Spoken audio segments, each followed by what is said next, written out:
Want to take a ride? From the high desert and the great American Southwest, exclusively on Sirius XM Radio, this is Dark Matter with your host, Art Bell. Extra. Now, here's Art. Terrestrial radio, he says as he interrupts his own guy. How you doing, everybody? It's a brand new week. I'm Art Bell. Glad to be here. Going to be quite a ride tonight. Loyd Auerbach is going to be our guest. And it's going to be really interesting. But I've got a number of things that I want to do before we get to Lloyd. Number one, you know me, I'm a geek, right? And incidentally, I've had everybody asking me, Art, do you play your own music? Or do they play it for you? Actually, this guy named Evan. In case you call and you get a guy who answers your call, that'd be Evan. And no, Evan, does not play my music. I play my music. In other words, not much has changed over the years. I've got my own board, all my own bumper music, my own announcements, if you will. And so I control virtually everything here. Evan controls the phones back there and sends it from Washington, D.C. to New York, to the satellite or whatever, however it happens.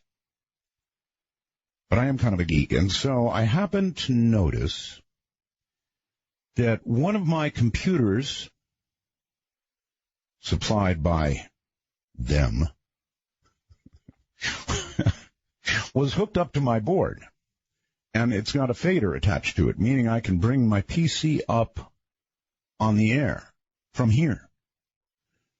Now, we've got a really cool number, as you know, 855-REAL-UFO, but it's only good pretty much in America, and now thanks to the manipulation of Sirius XM Canada. So if you're in America or Canada, you can call that number. But if you're in the rest of the world somewhere listening, well, God knows how. I know it gets around. If you're somewhere else in the rest of the world, you have no way to get through until now, maybe. So I put Skype on this computer. I'm not making any promises at all. However, I do have a Skype account for the show. So if you're somewhere in the rest of the world, other than America or Canada, you can call right now because I want to test. Somewhere, I don't care where you are, in Asia, Europe, South America, whatever. Give it a try. If you can hear my voice, I'm going to give you my Skype ID right now. It's also on the website. It is art.bell51. That's me. That's my Skype ID for the show. art.bell51. And if you're out there somewhere in the middle of wherever, you know, I've actually got a good friend in Bangkok, in Thailand. I'm going to have to tell him about this. Let me give it one more time, and you can try it now anytime. If it rings, I'll pick it up, and you have to guarantee me. Now, if you're in the U.S. and Canada, don't call it. This is just for overseas people. Although, you never know, we might use it for something else occasionally if it should happen to work. That's the big one if it works. Art.bell51. That's me. So if you're out there somewhere, give it a shot. And if I see it ringing, I'll pick it up. Okay, stuff. The ghost picture contest. It's beginning to get pretty wild out there, and we're getting a lot of ghost photos, and they're up at artbell.com. So I guess first and foremost, I would say go take a look at the ghost photos. A lot of them are probably lame, but some of them are pretty good. So take a look. Moreover, remember we've got a contest going on, right?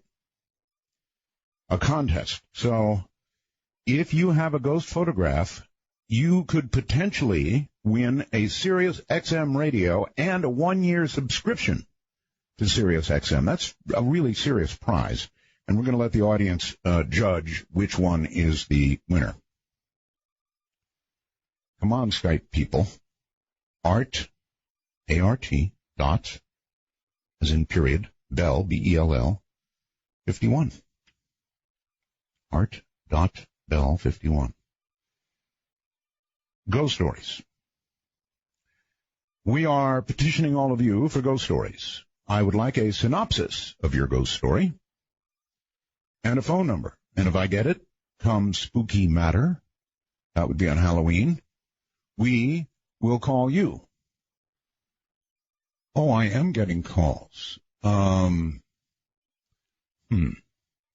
interesting. All right, well, keep calling, and if I can see you, I'll pick it up. Isn't that interesting? Okay. I hope this is somebody in America. I'm going to give it a try. It's an experiment. Hello there.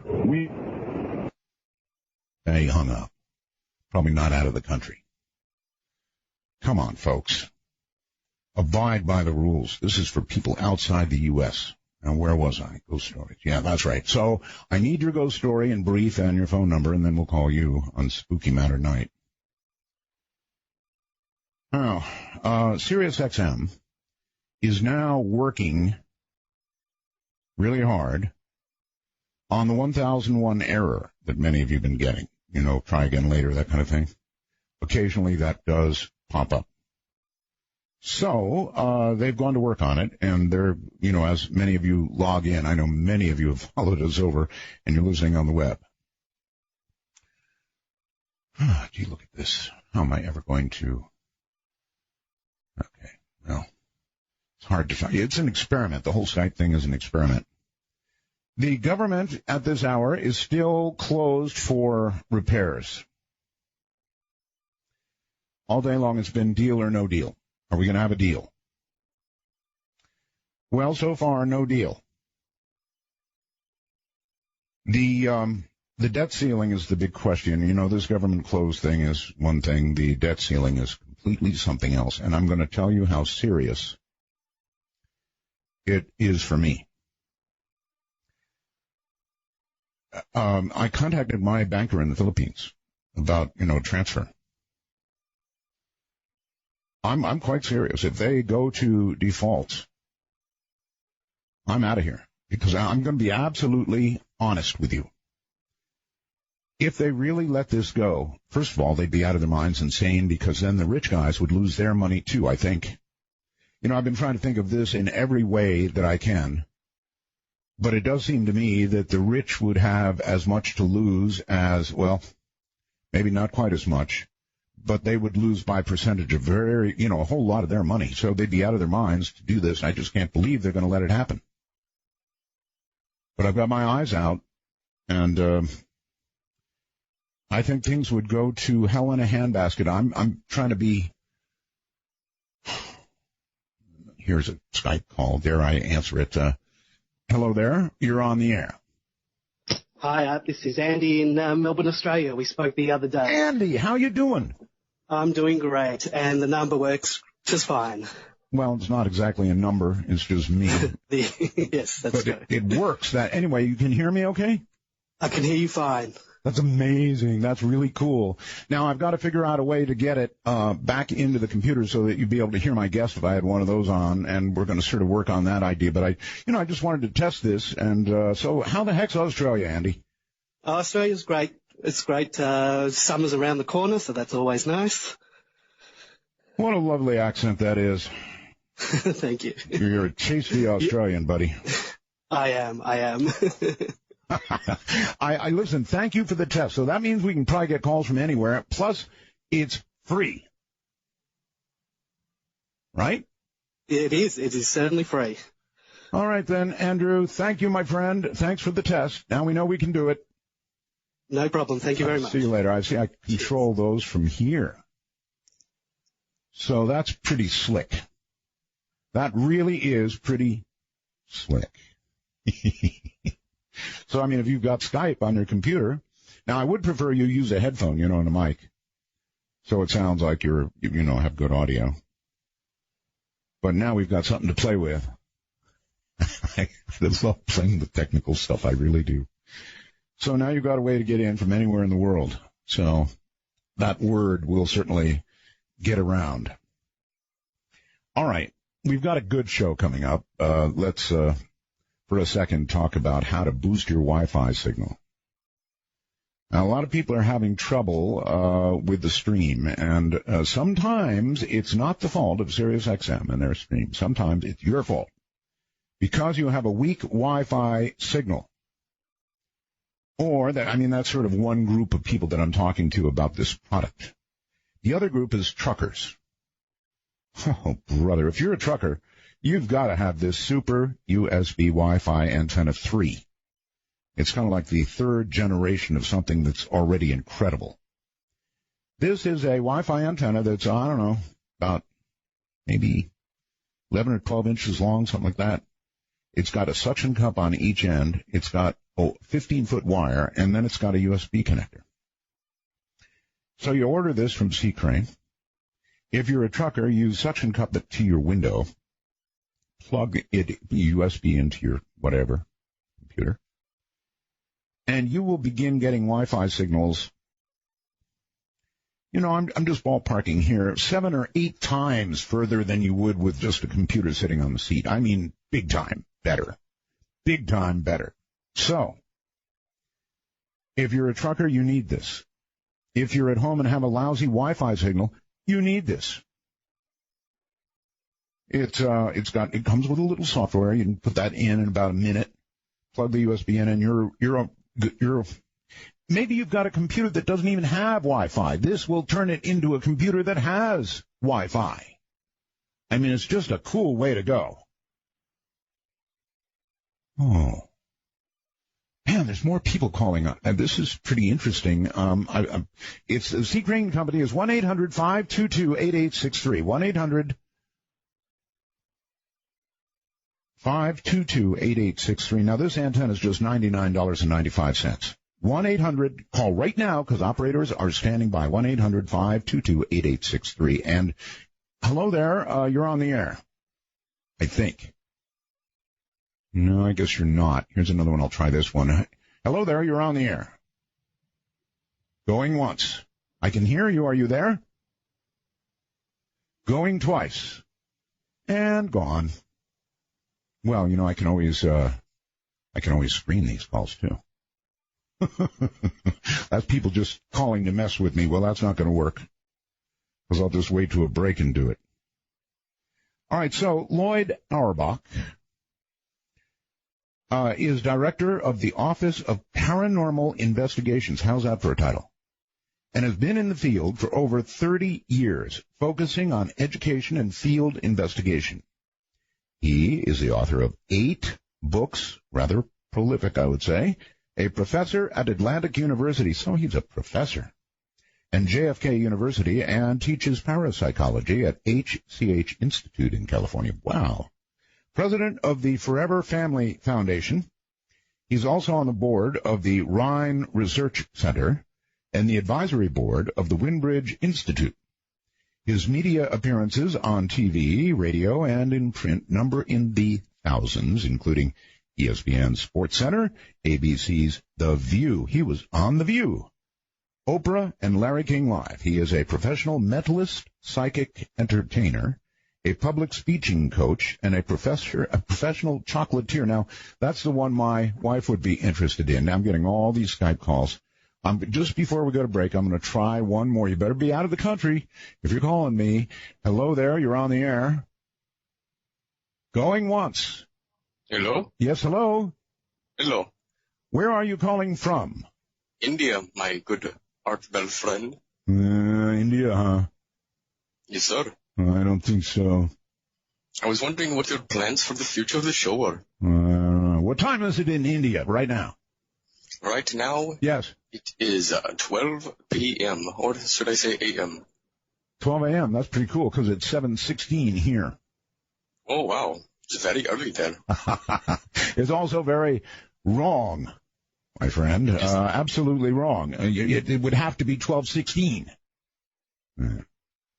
Going like the wind, my friend. Not even a very good accent, frankly, as they go. So coming up in a moment is Loyd Auerbach. He should be an extremely interesting guest, and you, with your accent, ought to be ashamed of yourself. I'm Art Bell. This is Dark Matter. All of time.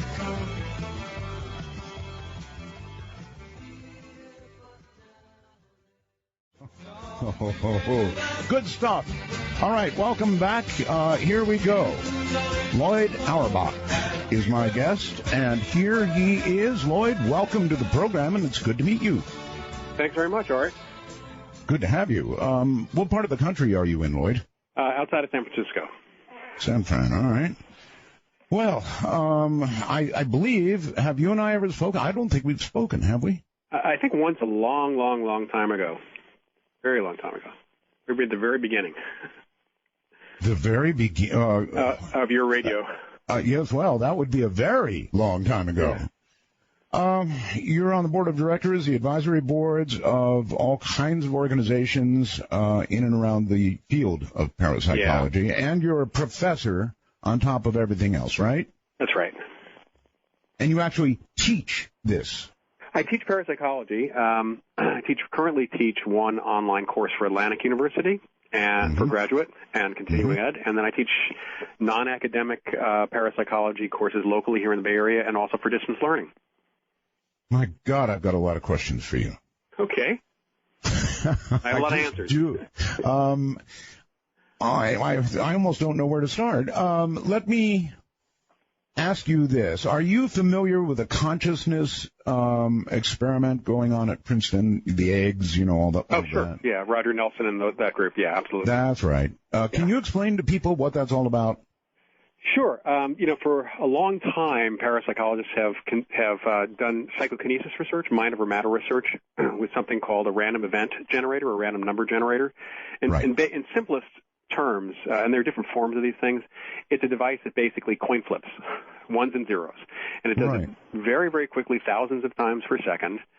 And the idea would be that you have an output, something you can either visually see or a sound that you can hear, that you try to affect. So you try to affect the direction of the output, whether it's a light going around in circles in a certain direction or something going across the screen in a certain direction, as opposed to letting it go random, which is usually going to stay in the center and kind of bounce back and forth up and down in a random pattern. And you try to affect it. So there's an intention and a goal to try to affect things. But over time, in terms of doing that research, they found there was an unconscious situation too. We have a lot of unconscious PK that happens, mind over matter that happens, especially with machines, with devices.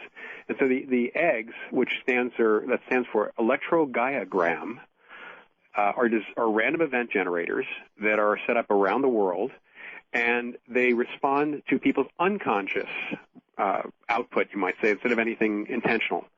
So in other words, these are actually computers issuing random numbers in various spots around the world. That's correct.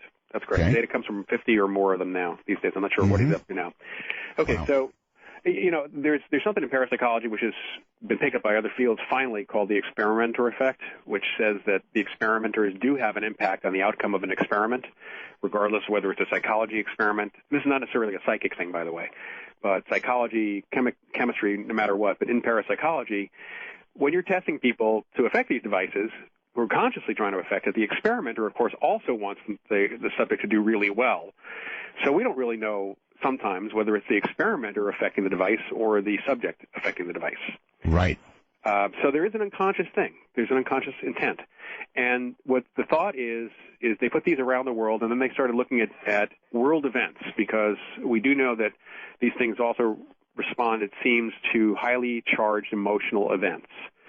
So if you look at the time around, for example, the outcome of the World Soccer match or the Super Bowl, those are highly charged emotional events, and you look to see whether or not those times are non-random, whether there's a non-random pattern happening at those times. And you also look at other times when there's no big events to see if they're staying random.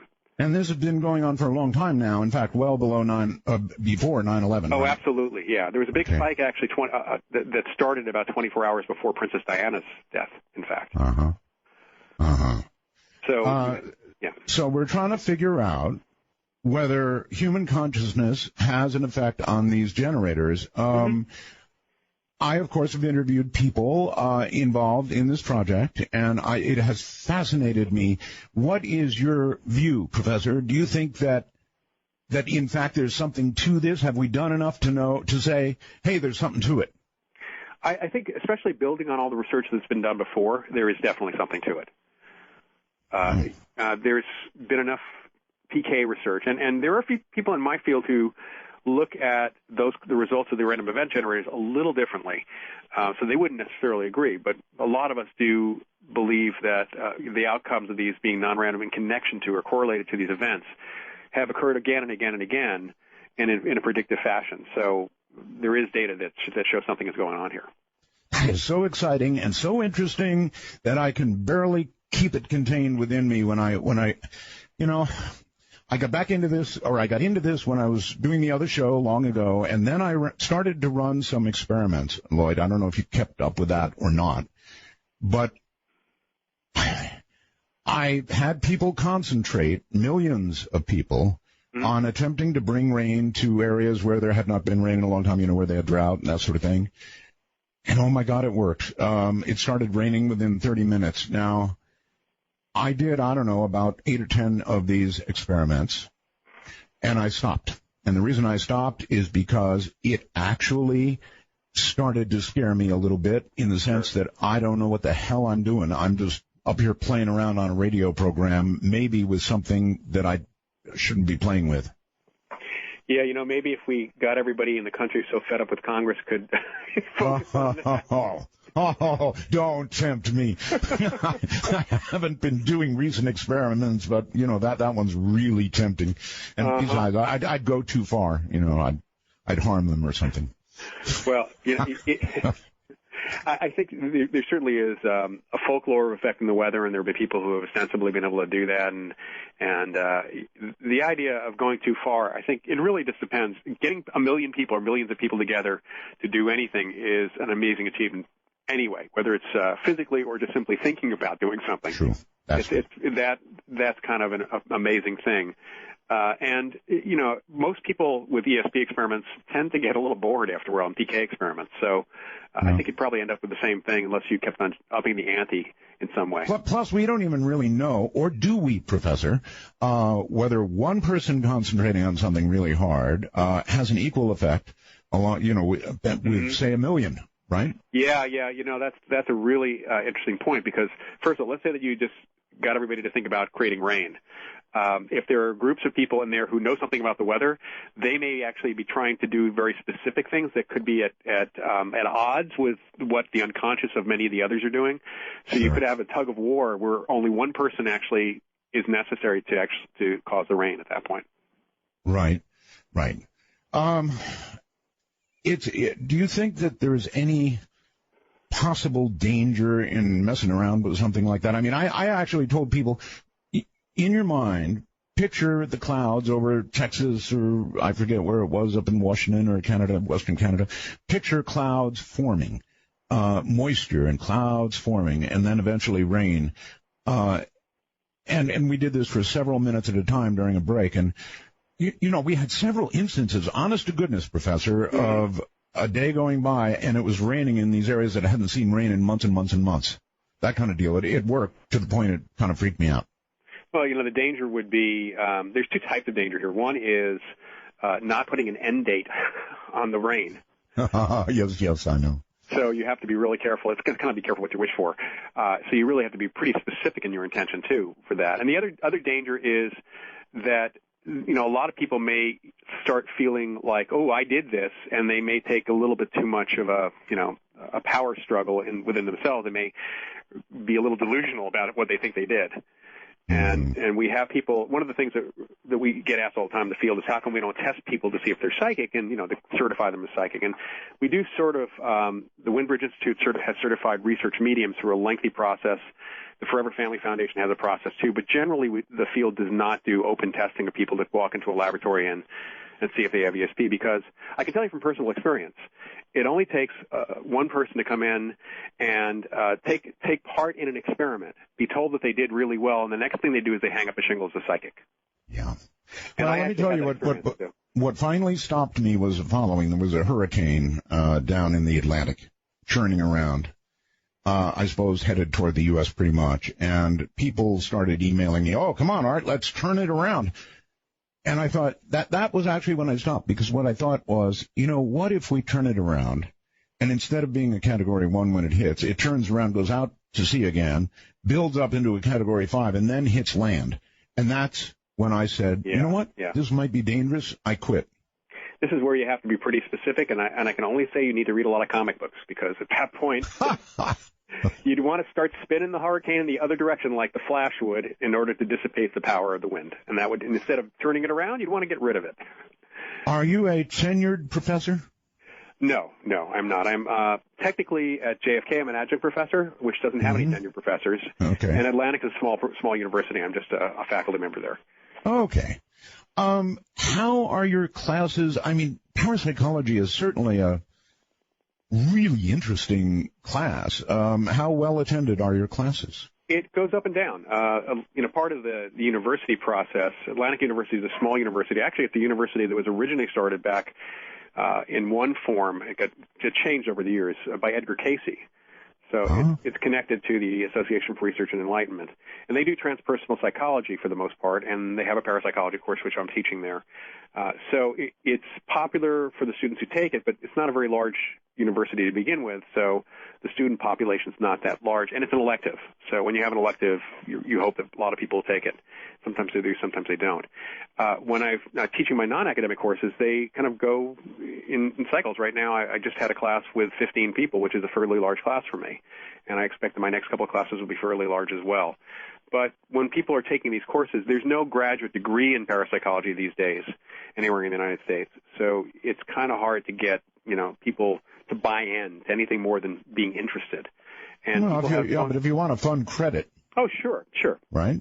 Yeah, absolutely. And I like to think that class will be fun. The fact is that if universities offered this subject at like a major university, you could guarantee that class would absolutely fill up no matter how large it is, especially as an elective. And that's a problem. I actually went through this years ago at a community college where I was offering a non-academic adult ed class, and they were afraid, some people in the social science department were afraid the student population would start asking for my class for credit. And as soon as they added my class, they'd have to delete one of their classes. All right. Well, let me ask this. In your opinion, should there be a class at many major universities taught by somebody like yourself? There should be a class in parapsychology, if for nothing else than to ask the questions of why people are having these experiences. Instead, you have an academic prejudice at almost every university against the subject. And it's very sad because millions of people have these experiences, and mainstream science prefers to either ridicule or just simply say, oh, there's no data, and then ignore the things that are put right in front of their face. Hear, hear. You're also president of the Forever Family Foundation, and I'd like to hear about that. It's got an upcoming Afterlife conference in November, and I want to talk to you about that, too. Okay. Well, the foundation was started by a couple who had lost their daughter in an accident, and they, it was very traumatic for them, but through circumstances with friends, a medium had apparently communicated with their daughter enough to convince Bob Ginsberg, who is the CEO, who was a skeptic. But he was convinced by the quality of information that came through and the kind of information that came through the medium and the medium herself. And they felt incredible relief from grief by working with a medium. And they started the foundation originally to help connect people up with mediums who needed help, who'd lost a family member, often who had lost their kids, to kind of help with the grieving process. And from there, they decided also to go into the sciences in terms of supporting research and spreading the word about the actual research that happens in looking at life after death and mediumship and reincarnation and such. So they've been real proponents for scientific investigation and research on the subject of everything from near-death experiences to mediumship. Okay.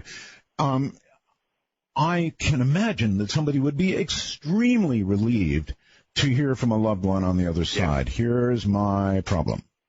I, too, am a severe skeptic. Sure. I really am, but I want to believe. I really want to believe, and I would love to be convinced.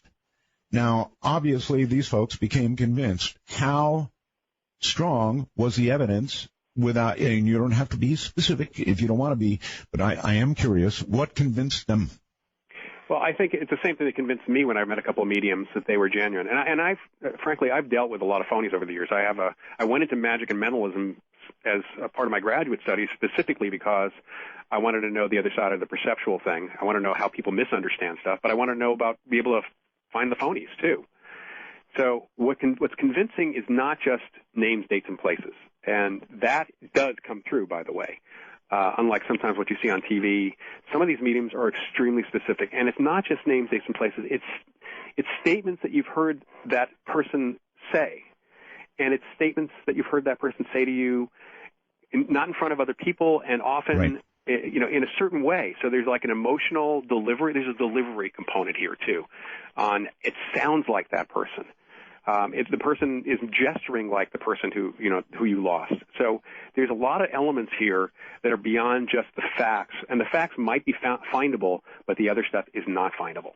Okay, well, let me just lay this out. If I wanted to communicate with Ramona, who was passed years ago in 2006, I would know, I guarantee you, Professor, I would know some questions to ask that would verify without question that I was talking to Ramona.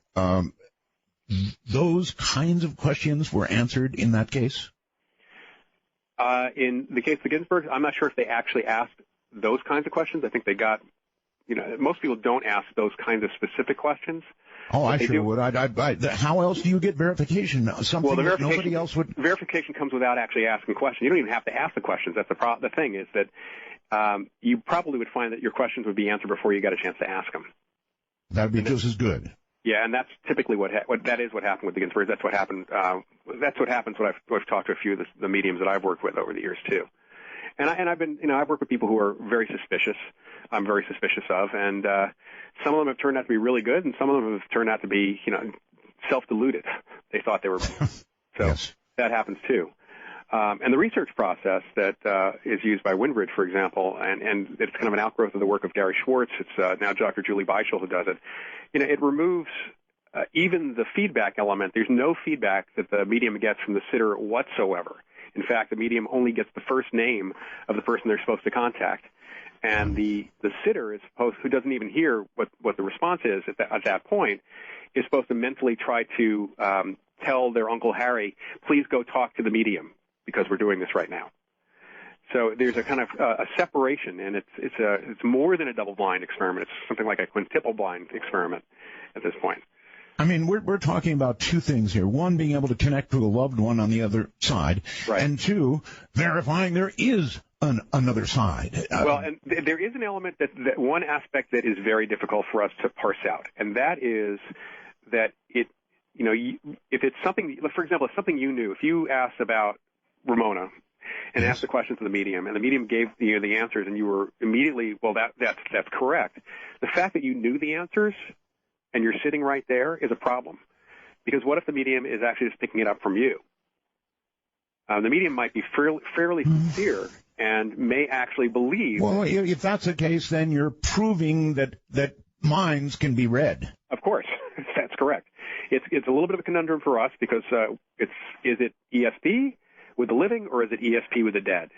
And we have to kind of go beyond. We have to look at what kind of information a psychic can get from a living person generally, and compare that to what the mediums are getting from ostensibly the people on the other side, from the deceased. And there is a difference. All right. Let me suggest that either way, it's incredibly exciting, because if you're proving ESP, then it's not much of a jump, in my mind anyway, to believe there can be another side, to believe that we have souls, that we have abilities that we don't even begin to understand.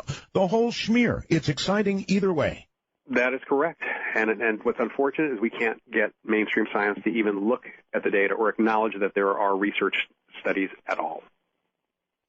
Well, then they're as idiotic as Congress. Yeah, that's about the size of it. All right. So you've kind of been on all sides of this. In other words, you've been connected to paranormal television shows, I guess, in some way, hopefully as a... Not the more recent ones, with only a couple of exceptions. I really am not involved with most of the ghost hunting shows because... Oh, you didn't do The Walking Dead? Oh, I'd love to do The Walking Dead. I read the comic book. Are you kidding? Yeah, it's great stuff. I'd love to be a guest star, guest zombie on Walking Dead. But you have been involved with TV shows and so forth. Yeah, right? yeah. So, ever since the very beginning of my career, yeah, and even before. I would think on what, a consultation basis? Or? I've consulted with a bunch of shows. I very often get interviewed for news shows and some of the other, I just did a Japanese public broadcasting show on ghosts a couple of weeks ago. So we did a segment at a location, haunted location here. So, I'll often go to the locations and kind of talk about the places and even do a little investigation sometimes for the show. But I have consulted with shows behind the scene and not just, there have been a few non-reality shows that I've consulted with. I consulted on an episode of L.A. Law many, many years ago. No kidding. And a couple of movie writers, film writers have talked to me about things. And my first book has actually been named by Whoopi Goldberg and a few other people as having helped the screenwriter of the movie Ghost, in fact. Okay. Would you say, and I certainly would, that the Japanese, and they're mainly Buddhist, right? I know Buddhist, the Filipinos, mainly Catholic, and even if you go to, say, Thailand, on and on and on, through Asia, they are incredibly interested in paranormal and ghost-type things, aren't they? Yeah, they are. The Western culture, Western materialist science, empiricism kind of takes sway here, but in most parts of the world, you find a real interest in the subject. And people in some parts of the world accept this not as paranormal, but as very normal. Psychic experiences are a normal part of their daily life. Fascinating. All right, Professor, hold it right there. We're going to take a break. You can relax for about 5, and we'll be right back. This is Dark Matter. I'm Art Bell with Loyd Auerbach. You get a shiver in the dark. It's raining in the park. Meantime. Sound of the river, you stop and you hold everything. That is so good. Welcome back, everybody. Professor Loyd Auerbach is my guest, and a really, really interesting one at that. Professor, welcome back. Thank you. I want to give you a couple examples. Of course, I've had a lot of, psychics over the years, and generally I've found them to be very disappointing, particularly the ones that come on the radio and say, call now and I'll give you my reading. Mm-hmm. However, there have been a couple of people in and out of my life that have impressed me mightily. One of them is Dannion Brinkley. Mm-hmm. He was able to not only speak to people on the other side, but talk about and actually see things at a distance that proved to be accurate in the real world now, things that he had no way to see at all, positively. I checked it out, and yet he saw them, could call the kind of car, the color of the car, where it was, that kind of thing. Very, very impressive. And the other, believe it or not, a witch named Evelyn Paglini, who probably made more right calls than anybody I've ever had on the program. So those two impressed me. Most of the rest of them, Yeah, it's hit or miss with certain people. There are a lot of people out there who are psychics who are out, talk a good talk, and they may be good in certain circumstances and not in others. It just really, I've met so many people who are good at what they do in certain areas, but they tell everyone, because that's what they think they have to do, that they're 95% accurate or 100% accurate. And years ago, I put together a paper for a conference on psychics and mediums, looking at the qualities of the best psychics, besides just whether they're accurate. And one of the qualities of better psychics is not overstating their abilities, because they're well aware of what they can do and what they can't do. In other words, they're like normal people in that way. They're very well grounded, and they don't play as divas. They don't try to step all over every other psychic that's there. They play well with others. They have a good sense of humor, and they don't even take themselves seriously, which I think sense of humor is one of the key factors for what's a good psychic. All right. If you had to make a giant generalization and say, look, I've seen psychics because of what I do, and you have, and many, many of them, what percentage do you think are real, and what percentage do you think are It's hard to, I can tell you the people who have come to my attention, I'd say probably there's like 20% at the top. It's like the 80-20 rule. There's 20% at the top who have real ability there's another 80% that have mixed abilities or no ability, and in that 80% are people who think that they're psychic because maybe they're pretty observant and somebody in their family convinced them that they were psychic.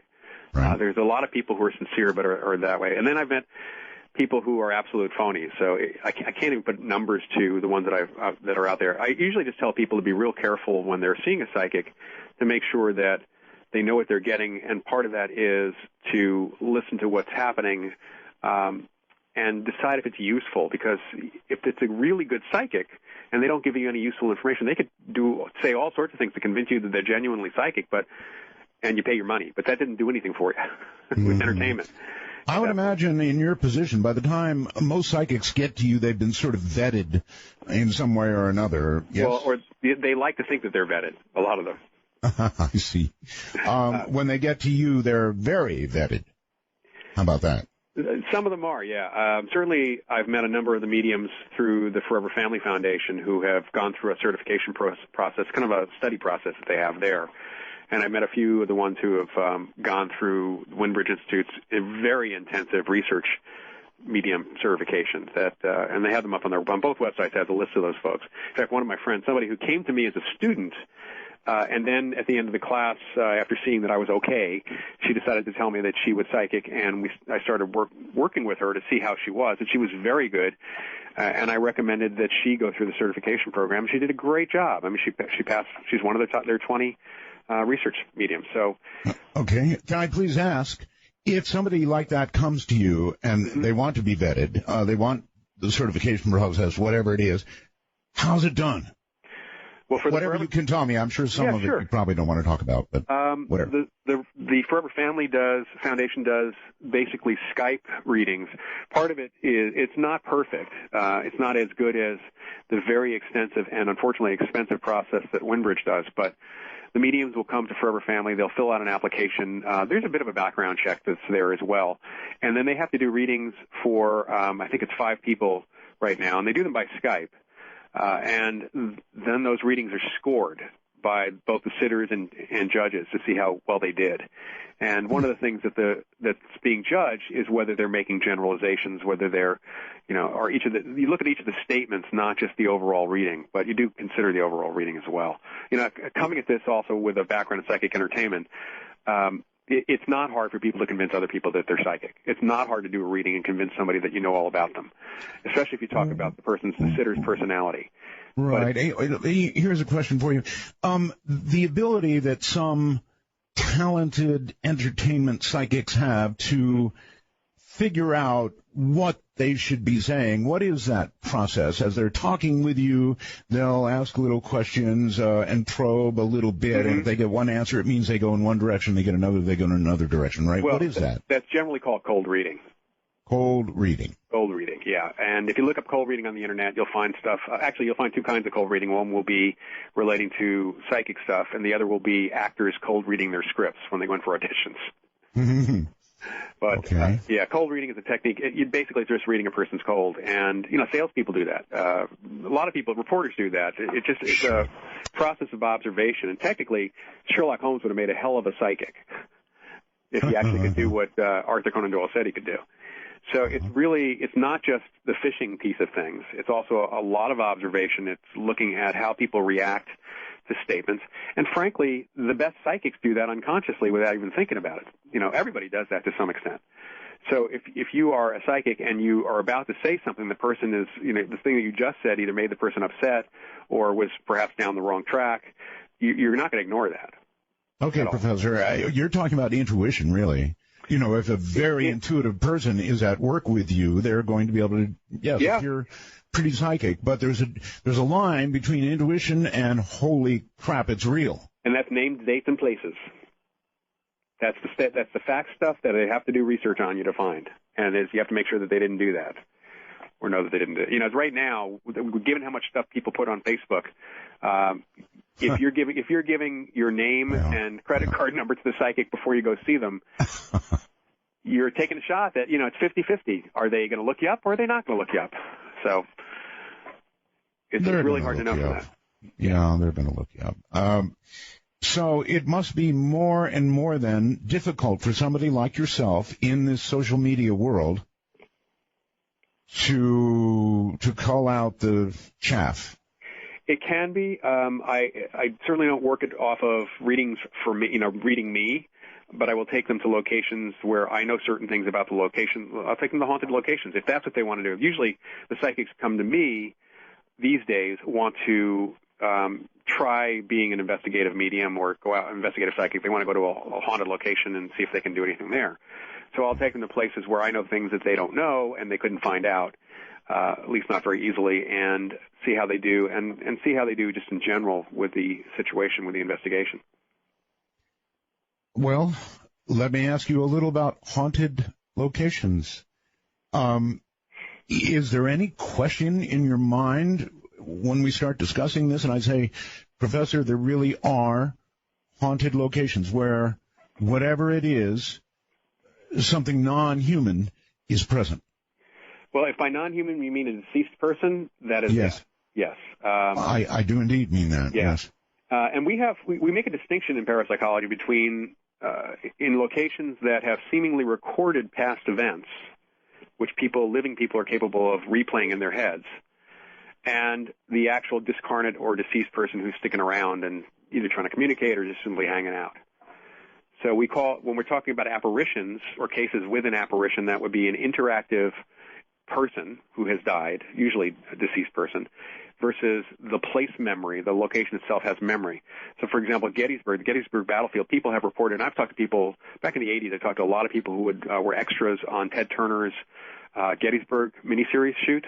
Right. And they were experiencing pretty much the same thing. I talked to several different people, and they're seeing a battle, and they all described the same battle, and they knew, actually it was interesting because they all figured out very quickly that they were not seeing ghosts. They were not seeing people replaying or actual people. They were seeing an image from the past, which is typically what we would consider a haunting, versus the apparition where if the soldiers all stopped shooting at each other and said to the reenactors, "Who are you?"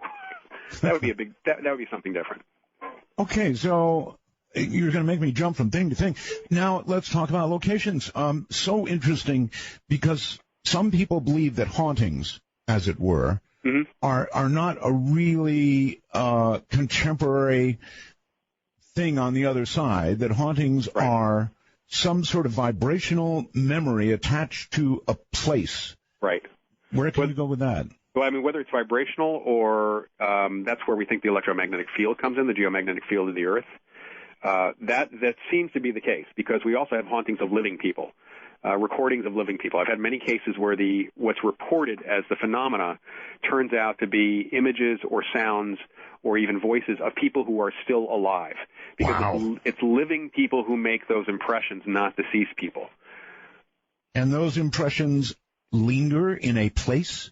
Yeah, it's likely, I mean, the best we can figure out, it's environmental. And this could be purely a biophysical thing in the sense that it's imprinted in the environment and our brains pick it up for some people who are sensitive enough to it. We have some models that we like to think about, and we'd love to test out if there was actually any funding for it. But given the lack of funding for parapsychological work, we can't even test out the model these days. All right. So if somebody who's a real psychic goes to one of these places where there's an imprint, it's going to hit them pretty hard. It very well could hit them pretty hard if, in fact, they're the kind of psychic who picks up on that kind of information. I know of one psychic who works really well with the police, but when she goes into haunted locations, she's practically deaf, dumb, and blind. Really? Yeah. So it's the media has kind of given us this idea, and certain psychics have done the same thing too, that a psychic is a catch-all for everything. But it's kind of like, a painter doesn't necessarily sculpt, and even if he tried, probably couldn't, unless he was somebody who could cross over to that. So you really have to consider that people, just like athletes, have particular talents, whether it's creatively or otherwise. So there are different psychic applications and abilities. Some people are extremely good at remote viewing, but if they were in a room full of 10 ghosts, they couldn't see a single one of them. All right, let's talk for a second about remote viewers, because Lord knows I've had enough of them on my program, and there really was, of course, a CIA program for remote viewers. Or actually, are you saying no? No? Yes and no. Yes and no. My colleague Ed May was the program director of that program for the last 10 years. And, of course, I know Russell Targan, Hal Puthoff, who started the program. And I'm the third author on a book about, which is sitting with publishers right now. We're still waiting for the publishers to say whether they like it or not, about the inside scoop, politically and otherwise, on the Stargate program, as well as the Russian programs. We actually have contributions from several Russian generals about what was going on in the Soviet Union and Russia for the last 20 years. So what do you know? What do you know? What do you know? About actually, Russia? not as much as people think it is. It's pretty interesting that when I was reading their accounts, the accounts of these, one of whom was the guy was the second in command of the KGB when the Soviet Union fell. Right. They did a lot of psychic research, and in fact, in the Chechnya War, there were trained psychics, like remote viewers, in the tanks, in some of the tanks on the front line. Wow. So they had people, and they've used psychics for law enforcement too. Within the government and such. When you mentioned the CIA program, the CIA had the program for a very short period of time. It was a Defense Department program. It got shuffled over to the CIA. The CIA then did an assessment of whether they wanted to do anything with the program, and they decided no. So they shut the program down. But however, one of the things that Ed found out was that the CIA had asked for all the files and was going to do an assessment, but the CIA did only an assessment from the time that they took over the program going forward, which had very few actual remote viewing missions. They never even opened the boxes, according to someone in the CIA. They never actually even looked at the old files. So there was a kind of a boondoggle to even get, because they didn't want it. It was just a political hot potato at that point. Okay, let's go back for a second to the Russians having remote viewers in tanks. Now, that's really... you would not have expected, or I wouldn't have expected, they went to that extent. Well, if you have was somebody in there saying, look, instead of where we're going, turn 270 degrees, we've got an enemy over there. Or how did that work? Do you know? Yeah, that's some of it. Also, how to avoid any issues of being attacked. A lot of it was about defense as much as offense. Sure.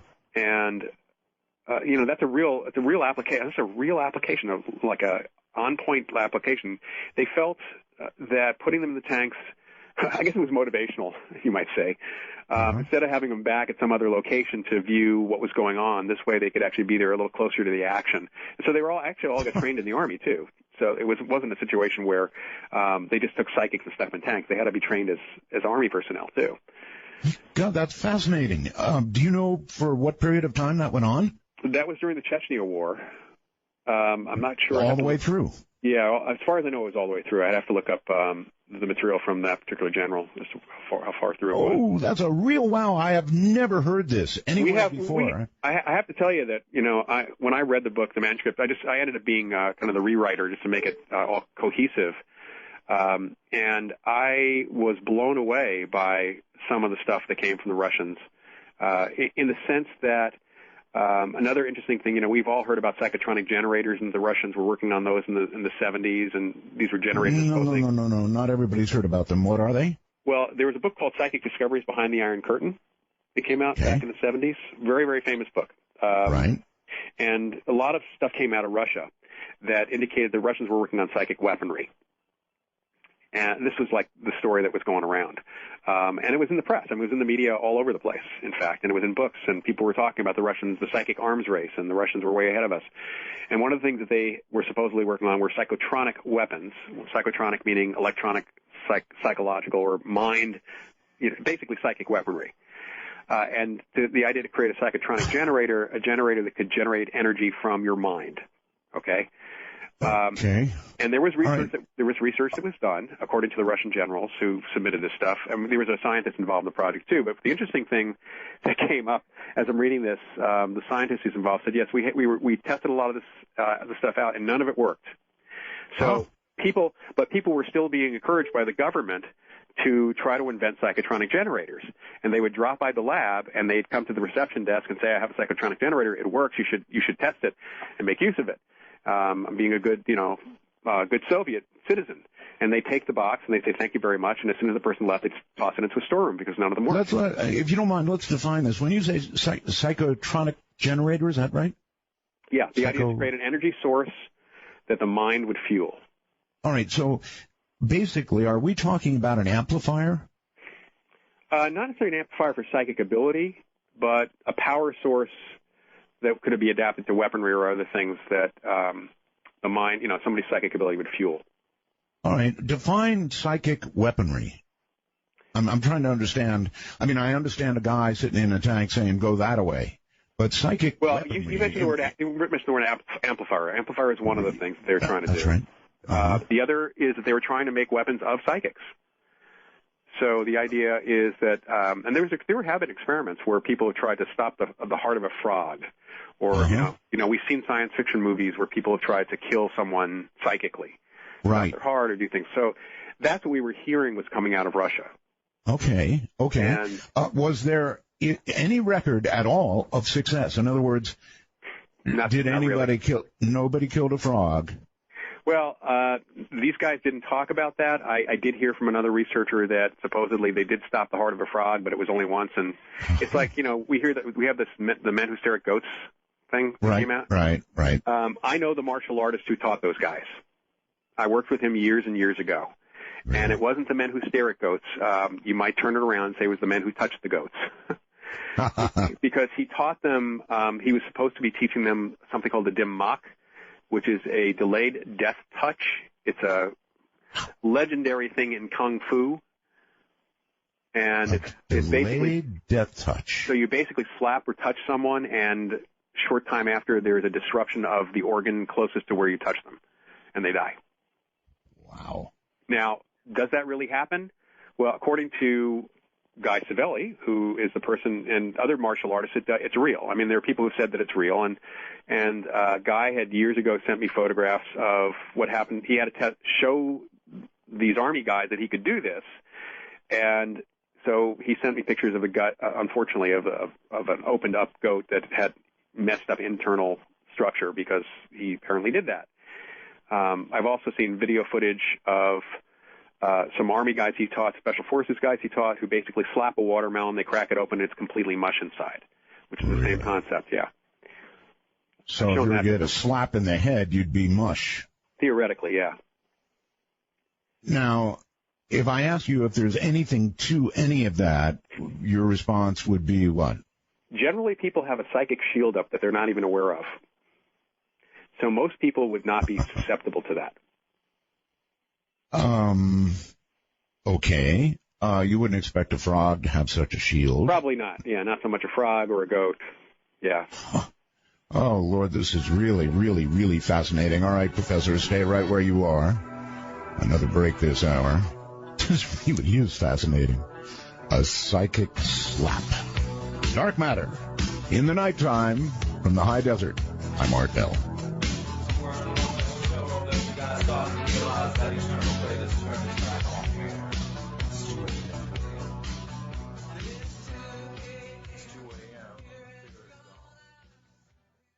My guest is Professor Loyd Auerbach, and boy, is this fascinating stuff.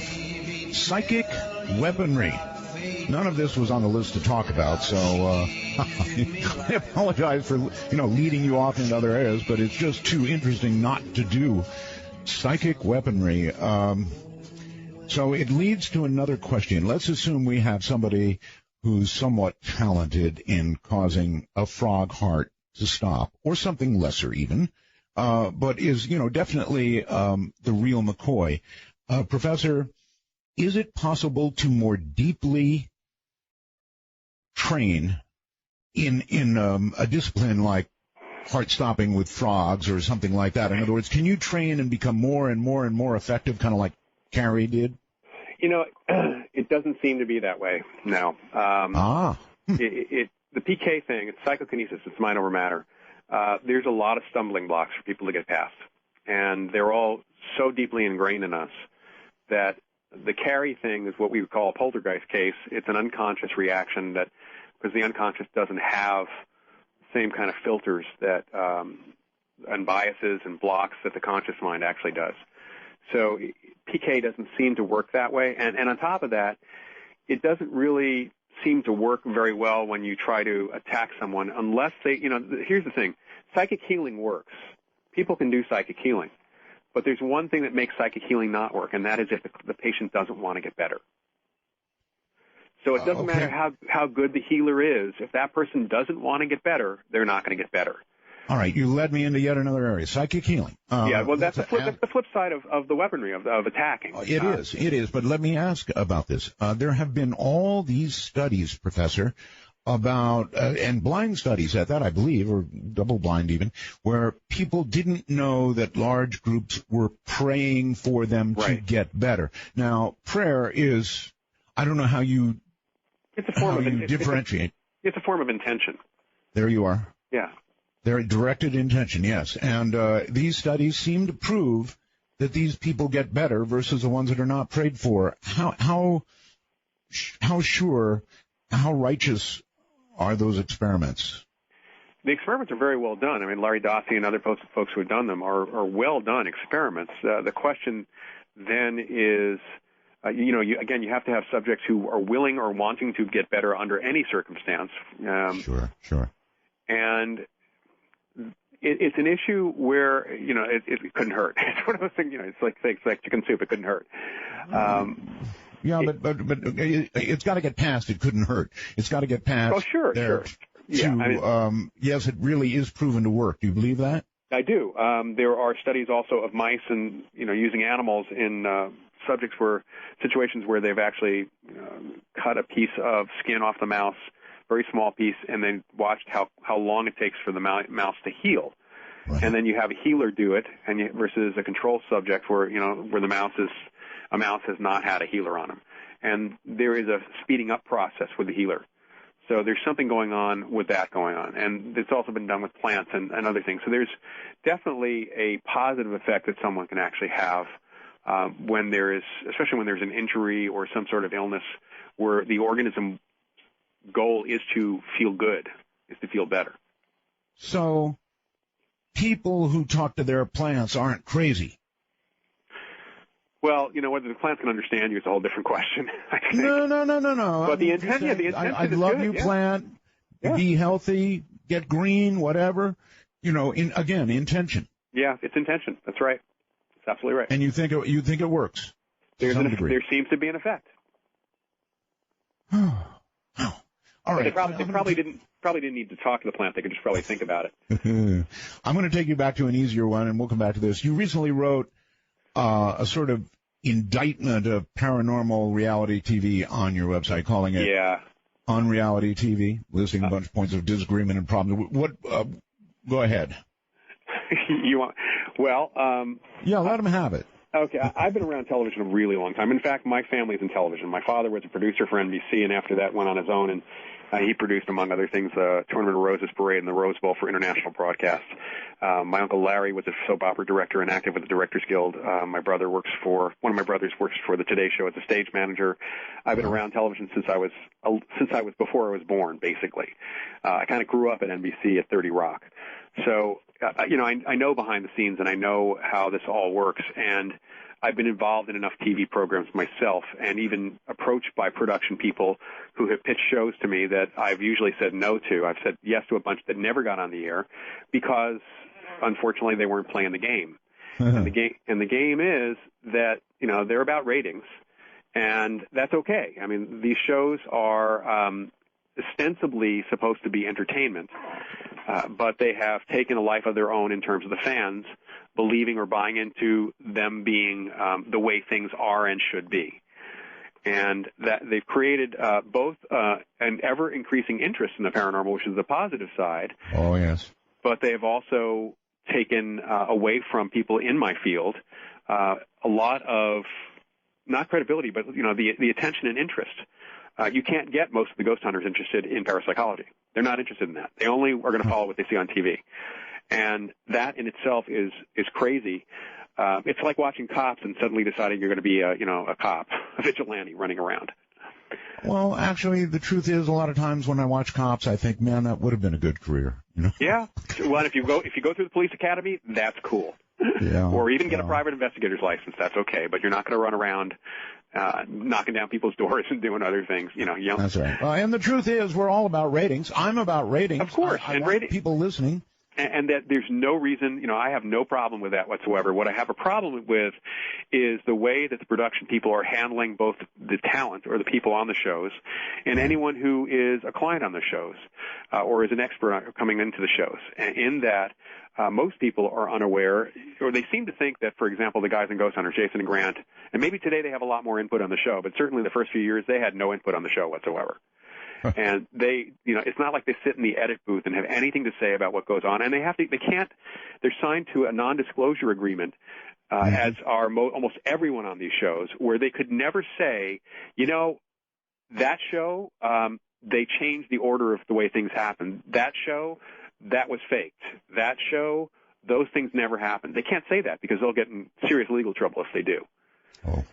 So they've created, and I can tell you that I've been approached by several different shows who have wanted to have me on as a guest or, as somebody to be interviewed, and the release forms for many of these shows is 4 or 5 pages long and includes language for the non-disclosure, but more than that, includes language that a recent one I saw for a colleague of mine said, we may intentionally defame you, and you can't, and you're okay with that. Oh my God. That's going pretty far. Yeah. I mean, it's one thing for a standard release where, somebody accidentally says something or does something or cuts it wrong and you come off looking like an idiot, which happens, because the editors don't usually know what's going on. And you can't sue. I mean, that's normal for any release that you sign. But to be told up front that you may be humiliated, defamed, and it may be maliciously, and so as long as you sign this, you can't sue us. And you can't even talk. I would never, ever sign something like that. Neither would I, but there are enough people who want to get on TV who do sign those things. And that's part of the problem. I see.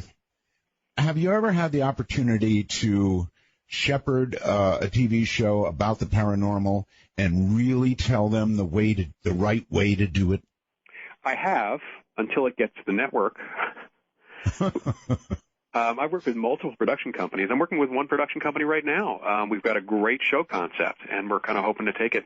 We may take it out of the country because we can't get anybody in the country to buy into it because it's, you talk to some, they look at it and they say, oh, it's too much like the other shows. It's actually not.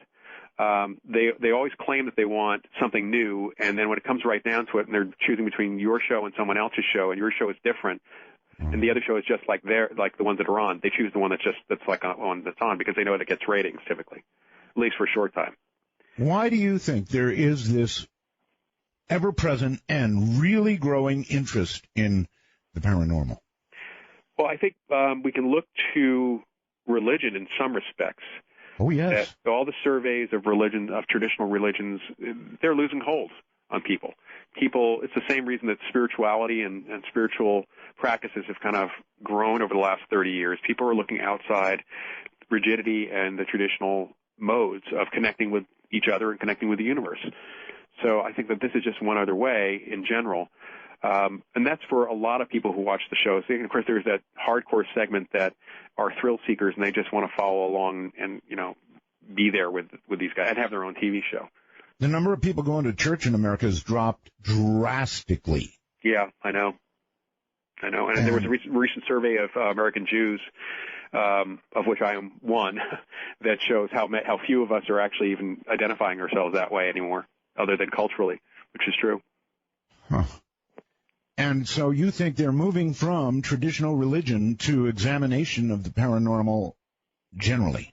It's just one other avenue. I think that people are looking at various avenues right now. Some people are looking in this direction. Other people are looking... But let me put it a different way. People are very spiritual. They're just turning from the traditional spiritual avenues of religion to others. I think that's true. I think people are searching for other things, and this is one area because we're really talking about the human spirit in many different dimensions. Not that paranormal shows so much, but just generally. That's right. No, we are. So people are not less interested in the spiritual, the paranormal. They're just. I don't even know if they're turning away from God so much as they're turning away from the image of God that they've been getting in their churches or synagogues. That's right. I don't know. That's kind of sad in one way. do you think there's anything that traditional religion can do to turn this around? Well, I think I know that's not in your pay grade, but it's not. I think that they need to be more welcoming for people to question and discuss what their own experience is of the divine or not, and even discuss how one should try to have experiences, and they need to be open to looking outside the practices, the rigid practices and rituals that are hundreds, if not thousands of years old. Maybe they need a situation where it's call Father Jenkins and he'll do a reading on you now. Possibly, yeah. I shouldn't be laughing about that, but psychic priest might not be a bad idea. Gee. Okay, so now I want to come back to and finish on psychic weaponry because that's just so fascinating. Have you ever, Professor, seen anybody affect something material, anything? I don't care. Take a pen, or in my case, a vaping cigarette, and hold it and put it right there and knock it over. In other words, have you ever seen anything, even at the lower levels of here's a feather, make it fly? I absolutely have seen PK. I have actually trained people to do PK. I worked with a gent by the name of Martin Caidin many years ago, who was a science fiction writer and science writer. He's the guy who created the $6 Million Man TV show. And Marty was, when I met him in '92, I was shocked to find out this guy whose books I've been reading all along was able to, or claimed to be able to move objects, and then showed that he could do it. And I worked with him under very controlled conditions, and he was able to actually affect small targets. Not big. Like what? Like what? Mainly, most of what he did was turning something that almost sounds absurd, but turning little paper targets or metal targets to balance on spindles. It's fine. No, yeah. I'll buy into that. Sorry, I stomped on you. You just had little paper targets or what? Or metal targets or other targets that were balanced on spindles, and getting them to spin. But getting them to spin, not out in the open. Getting them to spin behind, in an enclosed space. I understand. And I'm pretty much on demand. In other words, we'd sit and watch behind a glass wall, a window, an enclosed space with a lot of targets, and he would tell me to tell him when to make the targets move, and I'd decide when to do that, and then the targets would start moving. Professor, how do you actually watch something like that happening without a shiver going down your spine? Well, it's not a shiver. For me, it's just a sense of cool. Again, it's hard to explain, but way back when I was a little kid, I'm a TV baby because my father was in television, and I watched all sorts of shows from very young age, like Topper and One Step Beyond and Twilight Zone and things like that. And I got into comic books and science fiction, and to me, growing up and being a little science geek, because I was into astronomy and geology as a kid too, right. I looked at what was in the comic books, and then I saw this stuff on psychic people, and I thought, well, they're like real like superheroes. And looking into that and finding out eventually when I was about 13 that there was actually a science, parapsychology, and starting to read the material, none of it made no sense to me. In other words, it made sense that people could do this for some reason. It didn't surprise me. So when I've been in situations where things have moved, either intentionally from someone like Martin Caidin, or in a couple of the poltergeist cases where I've been in where things have been moving around, or even a couple of the ghost cases where things have moved without any motive force, apparent motive force, it's to me, it's a sense of excitement that I get, not a sense of. How about an academic paranormal shiver? In other words. That there is a wow factor. There's no question about that. There is that wow factor. Well, if people can move little metal objects or cause things to begin to rotate, then it's not too much of a jump to stopping that frog's heart. Except the frog probably doesn't want his heart stopped. Probably not, but seriously, if you can do one can imagine the other might be done as well. Possibly. Again, what we do know about psychic attack, or the reverse, psychic damage, you might say, is that the organism does have a survival instinct, and that, and we all have some, even probably every organism has some psychic self-defense mechanism, but certainly living people do, and higher animals do as well, that prevents them from allowing that to happen. It's kind of like, if somebody curses you, the curse only has an effect if you believe in it. Is that absolutely true? you can psychologically work at somebody so that they start doubting. That'll work. They don't have to believe it fully, but they just have to have that doubt in their minds. Voodoo, right? Well, voodoo is for the most part is positive. It's not negative, but the voodoo bokors, the guys who do the negative stuff, there's as much poison as there is magic involved for a lot of that. You know what witches say about it? If you direct bad intention, it comes back on you many-fold. It's kind of a karmic idea, and I know the Wiccans believe that, and in certain other cultures they believe that as well. What's unfortunate is we certainly don't see that in practical application with with some of the corporate people and the bankers and everybody else, do we? Oh, if only. Yeah. So, having seen all this, it must have changed your life, your way of thinking. If I can get this personal with you. Sure. Are you're not a strictly, you mentioned you're Jewish. I grew up, yeah. But you're not participating in organized religion on a regular basis, right? No, and I mean, even though it's very flip to say this, but I think the closest I could say is I'm a Jedi. Because I don't believe in a guy up on high, in anything, super intelligent that's pulling our strings, but I do believe there's something that connects us all, that there's definitely something that connects us. The concept of a God? You could call it God. I mean, some people do call it God. I don't call it God. I call it, and I think the Force is as good a word as any. God is as good a word as any also. So, or gods. It's something, it's an interconnecting, it's the grand unified field, if you want to talk about it from physics perspective. The grand unified field. Yeah, something connects us all. I mean, everything in the universe is connected. It's that sense of interconnectedness, which, is kind of what entanglement's about. Quantum entanglement's about. Yes, it is. Do you have any thoughts? The whole concept of entanglement, it can't wrap my mind around it. For two particles that are separated by the world, or, even up to the moon or out into space, doing the same thing at the same time without some form of communication just doesn't make sense to me, and yet it's the truth. Right. It doesn't make sense to us yet. It may make sense to us down the road when physics is able to figure out how information transfers, if in fact there is a transfer of information, rather than just simply something else going on. But what else could be going on? There has to be. I don't know what else could be going on. There's distance as far as we know the way space works, but maybe this is something outside of space-time that's happening. Maybe, but once you embrace this, then it seems like all kinds of things become possible. Sure. I mean, think about being able to create a communication device that doesn't need to worry about distance at all. Exactly. Speed of light. Yeah. Speed of light. It's beyond the speed of light, because it's instantaneous. It's happening almost at the same moment, or at the same moment.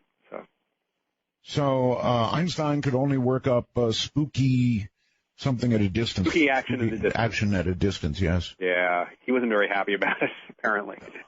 Right, and so relegated it to that. That doesn't mean it's not real. It is, in fact, we know now, very much real.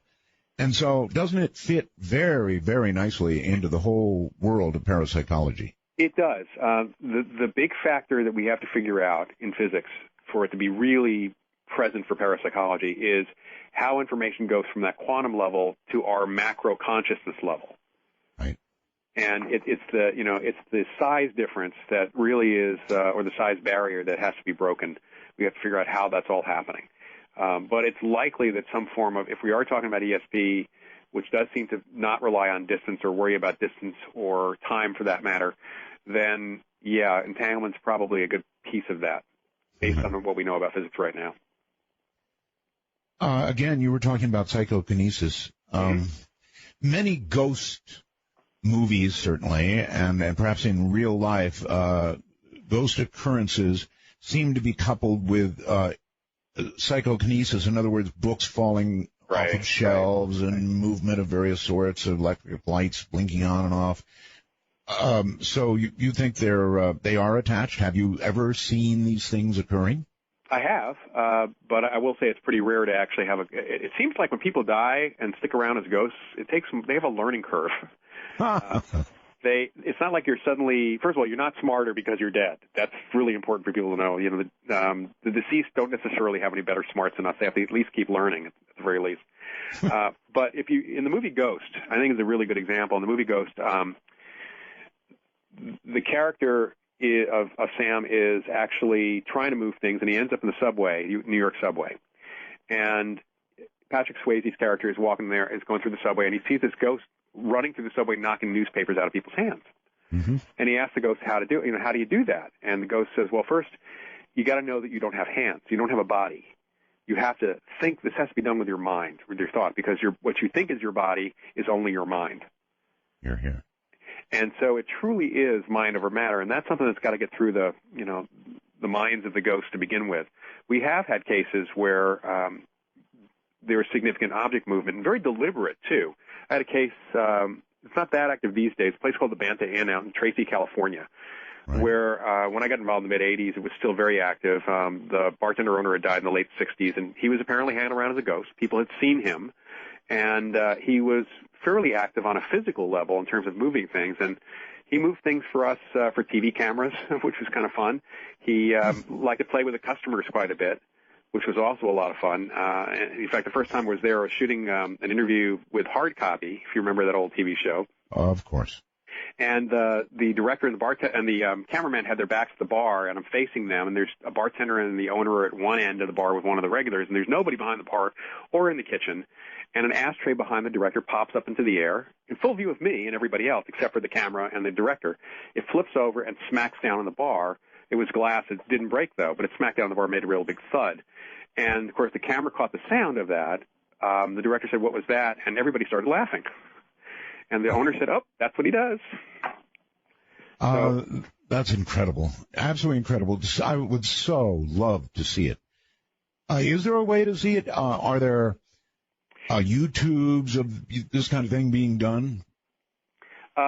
If they can catch them on TV, on camera, sometimes you do see things.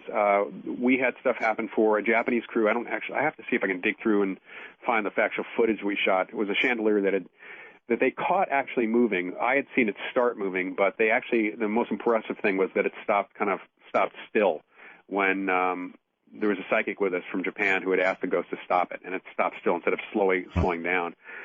We had a couple other things at another location for that.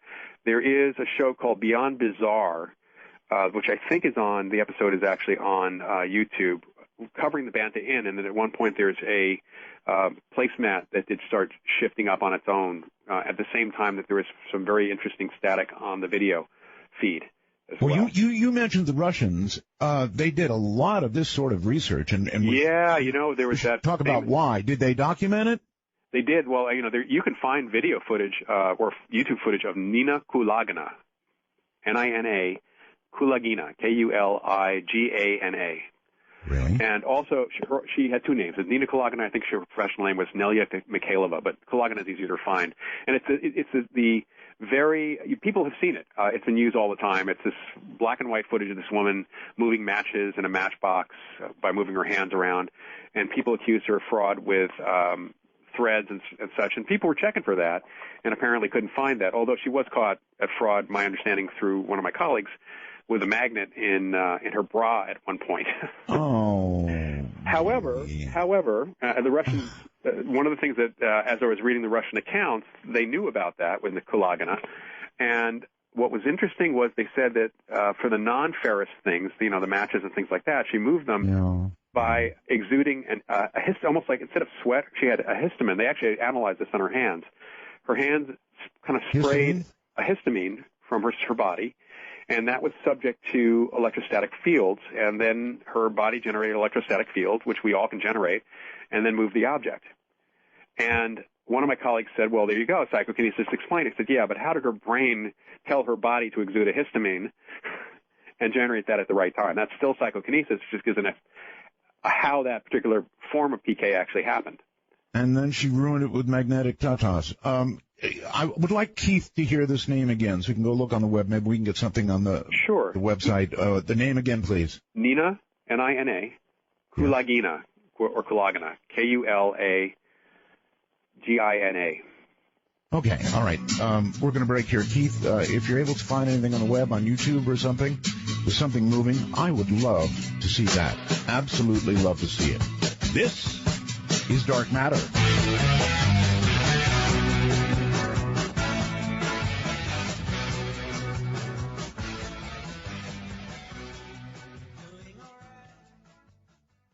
Professor Auerbach, welcome back. Thank you. You are an interesting guy. I mean, really interesting.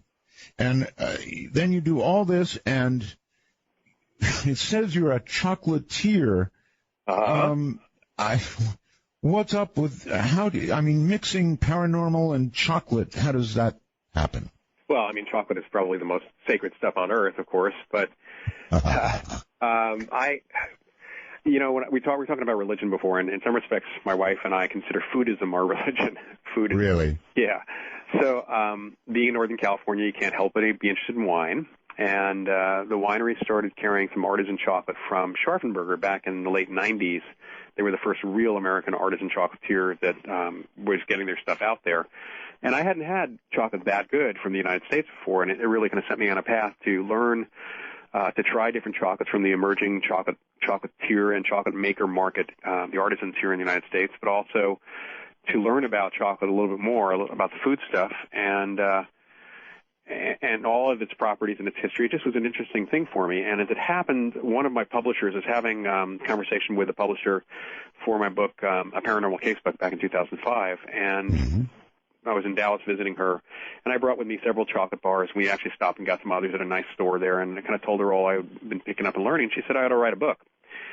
And the book would be about how to go from chocoholic to chocolate gourmet. And so I started thinking about that and started doing research on that, including doing guided chocolate tastings, kind of like a wine tasting for groups, and interviewing really well-respected chocolate makers here in the States, and especially here. We have a lot of really good chocolate makers here in the Bay Area.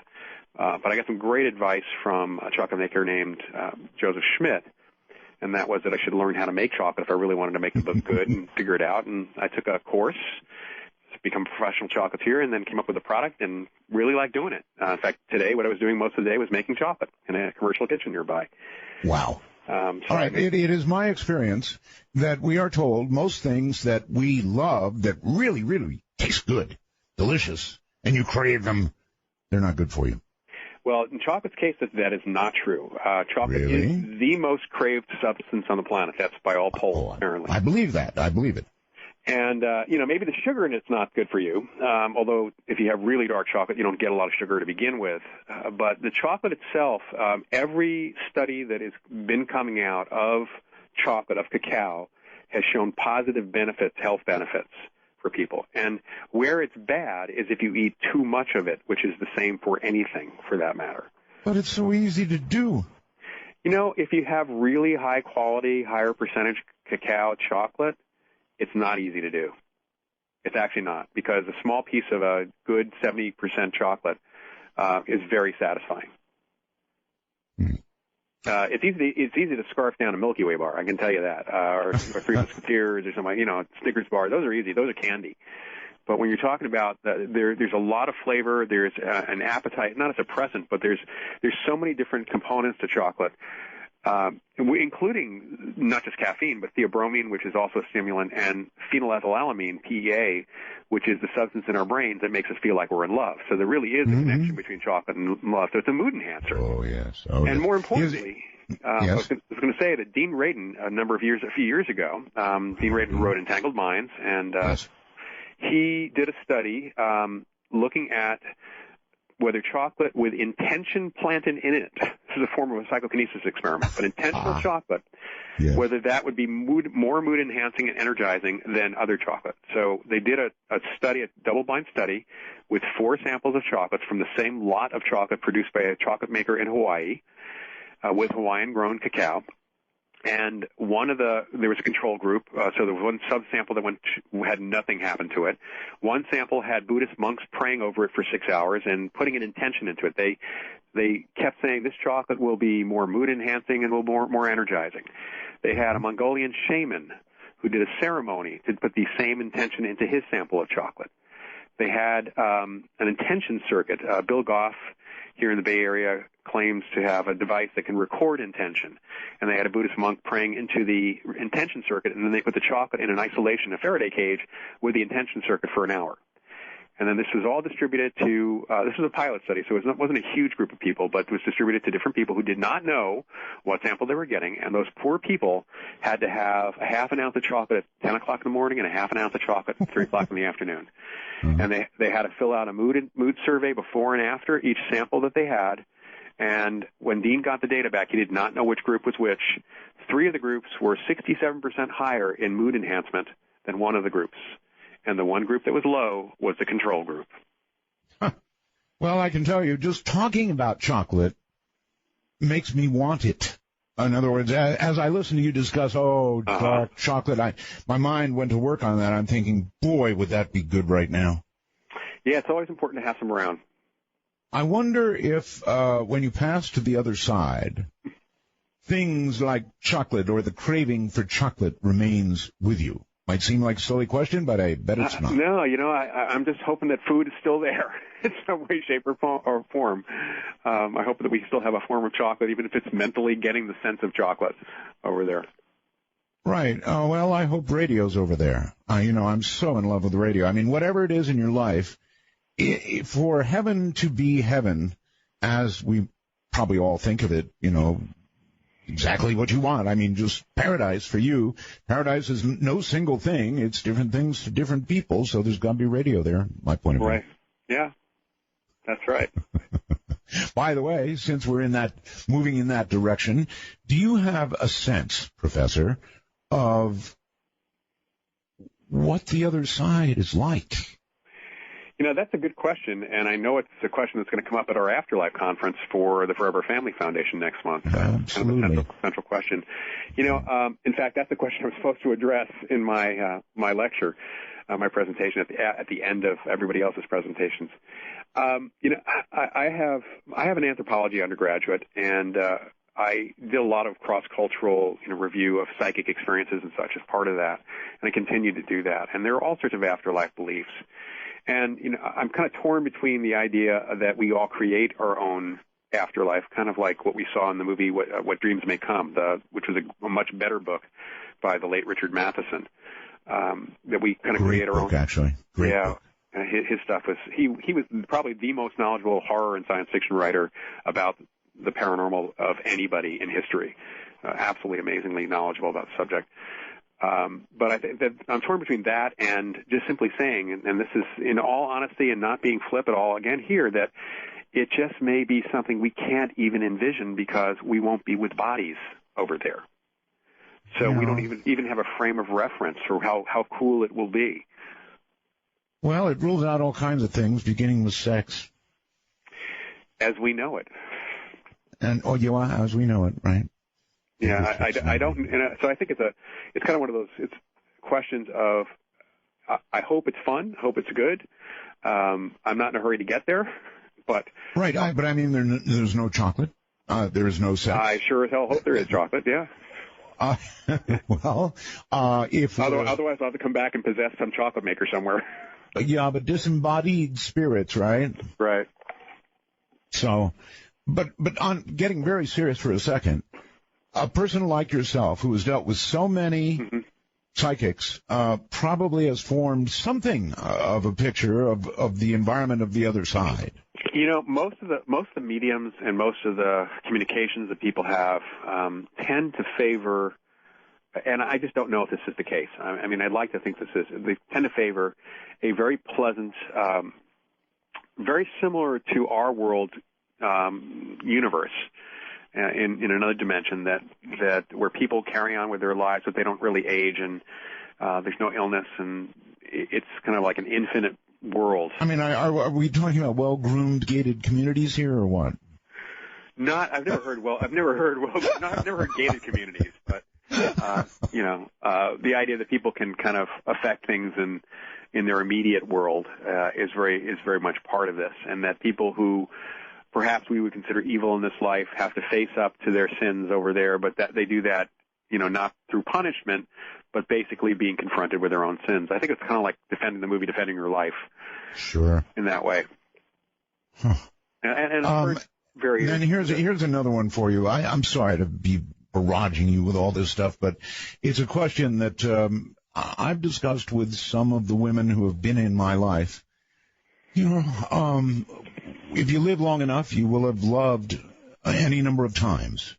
One of the things that I guess is a central tenet in the other side, or thinking about the other side, is that you get to be with the ones you love, right? Right.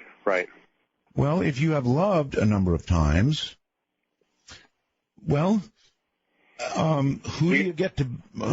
That's a good question. Yeah, I do know where you're going with that. And of course, we assume that they have loved a lot of times too. That's a good point, yes. So maybe you're going to end up with the person you most loved and who most loved you, you know, where there's the greatest connection. So the others can get angry and pound walls. The others probably have their own people that they connect with. They have walls up there. If they have walls, yeah, but they probably have their own people that they're connecting with too.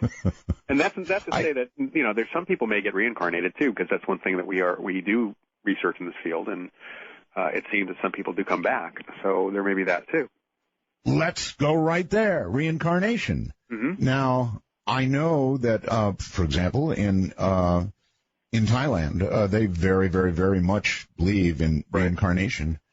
And there's, frankly, perhaps a pretty good case for reincarnation. I have heard that reincarnation at one time was in the Bible and got, I don't know, redacted. I think redacted is a good word. Yeah, actually, the early versions of the New Testament, the Gospels, do have reincarnation as one of the teachings. It's one of the things that was excised. I don't recall which. I've read a bit of the history. I think it was the same Catholic Congress that decided that Jesus was divine as opposed to just a prophet. You know, that was decided by a pope. Right. I think it was the Council of Nicaea, wasn't it? Yeah, it was the Council of Nicaea, yeah. And I thought, from my understanding, is the council actually said that he wasn't, and the pope said he was, and the pope kind of won. So it was there. It's believed by more than 1 billion people on the planet. Mm-hmm. Right. It is something that we have really, really strong evidence that something like reincarnation is definitely happening.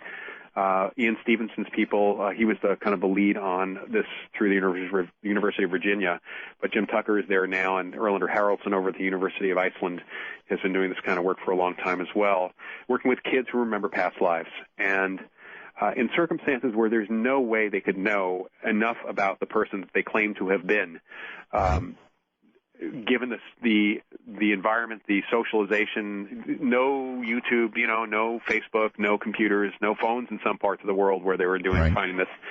And some of these cases are just mind-blowing. They're absolutely amazing cases.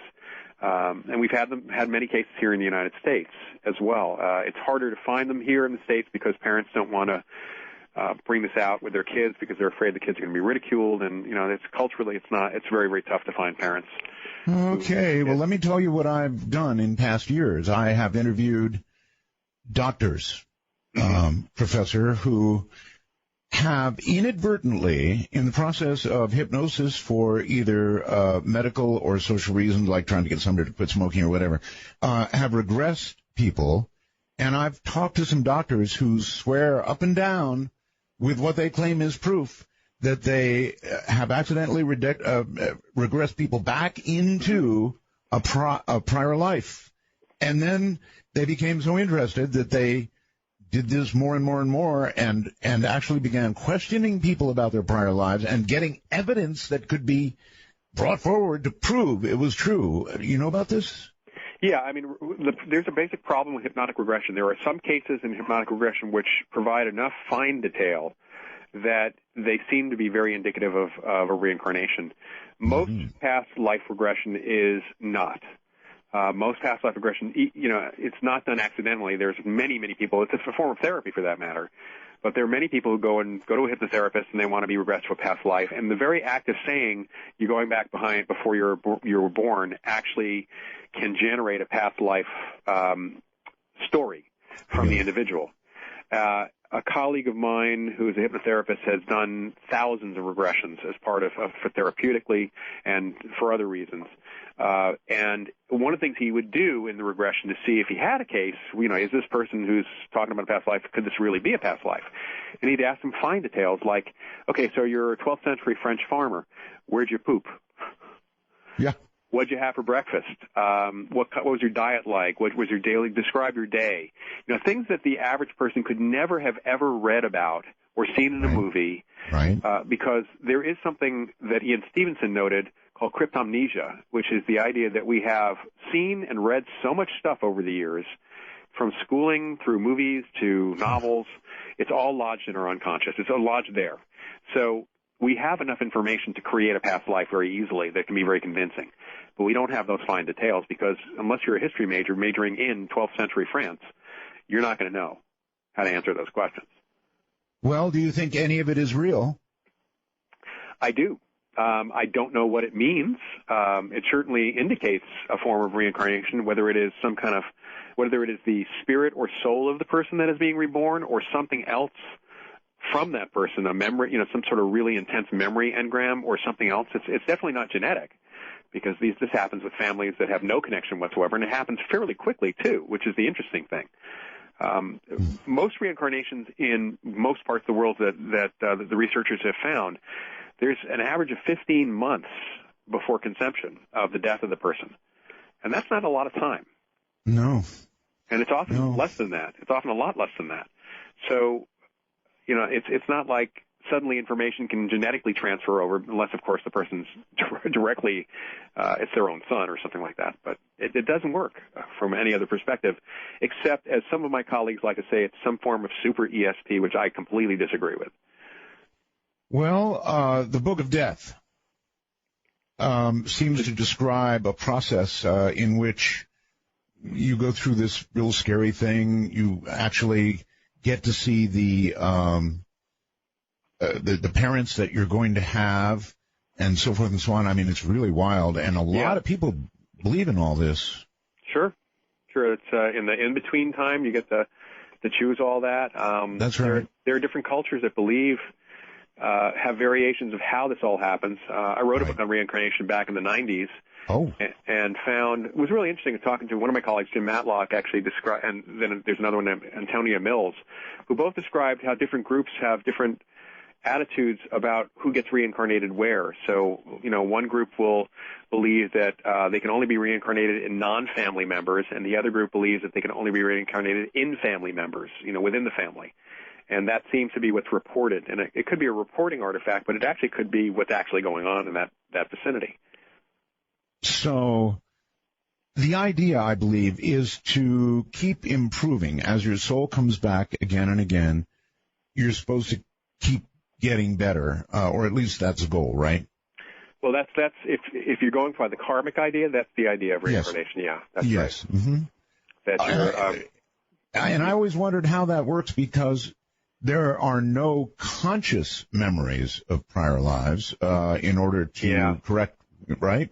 Yeah, I'm with you on that. That's one of the things that's always puzzled me about that idea too, that that you're trying to relive your life. It would have to mean that your unconscious is guiding you for certain actions that you consciously can't remember, but your unconscious can. And actually, if you can regress someone, you're tapping into the unconscious at that point anyway. So that would be an indicator that the unconscious does know something that the conscious doesn't.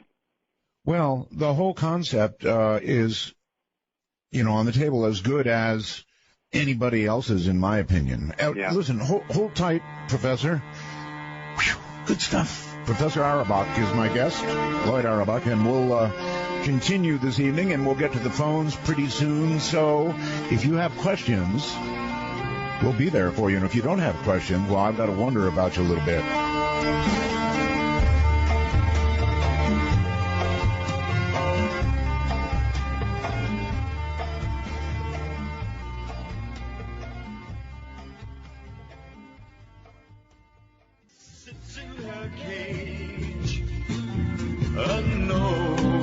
Transport your thoughts to Art or his guest by pointing your browsing device to artbell.com and jump into the wormhole if you dare.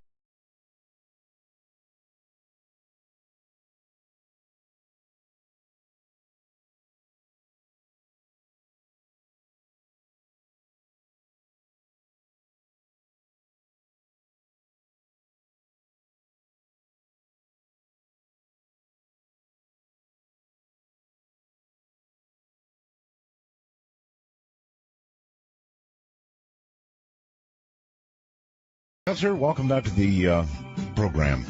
Sure. Sorry to hear about that. Yes. Do you think that there are psychics that can predict that kind of thing, large Earth events like earthquakes, tsunamis, that sort of thing? Yeah, not to the precision that we would like, I think. They certainly have been able to predict events in certain areas, but to the timing and the precision that's necessary to really make any difference has not actually happened yet. At least not that I've heard of. I see.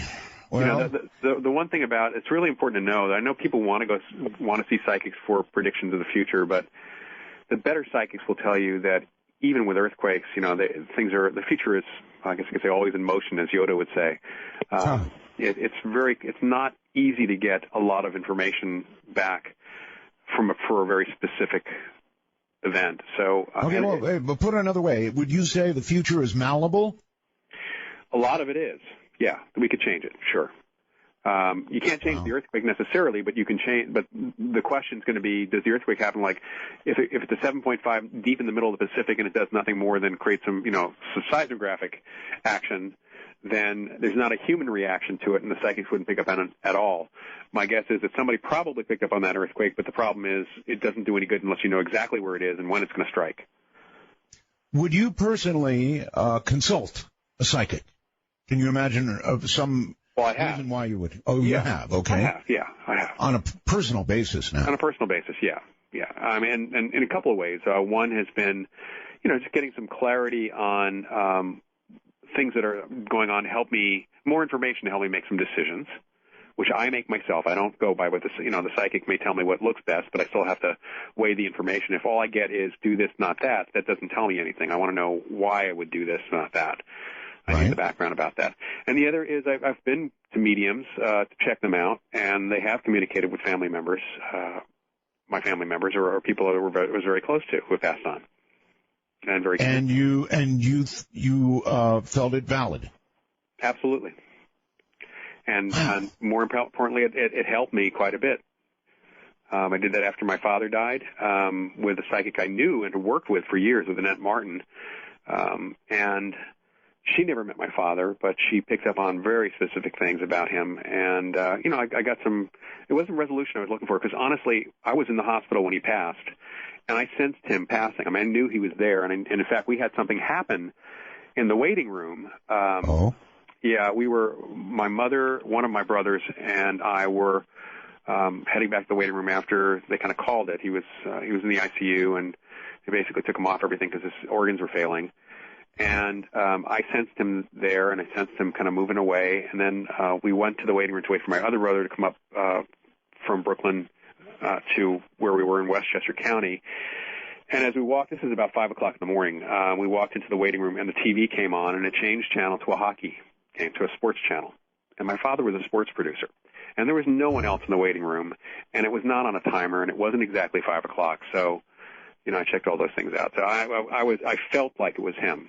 But still, I just wanted to, to still have a kind of a last goodbye kind of. Sure. As well, and it felt good to do that.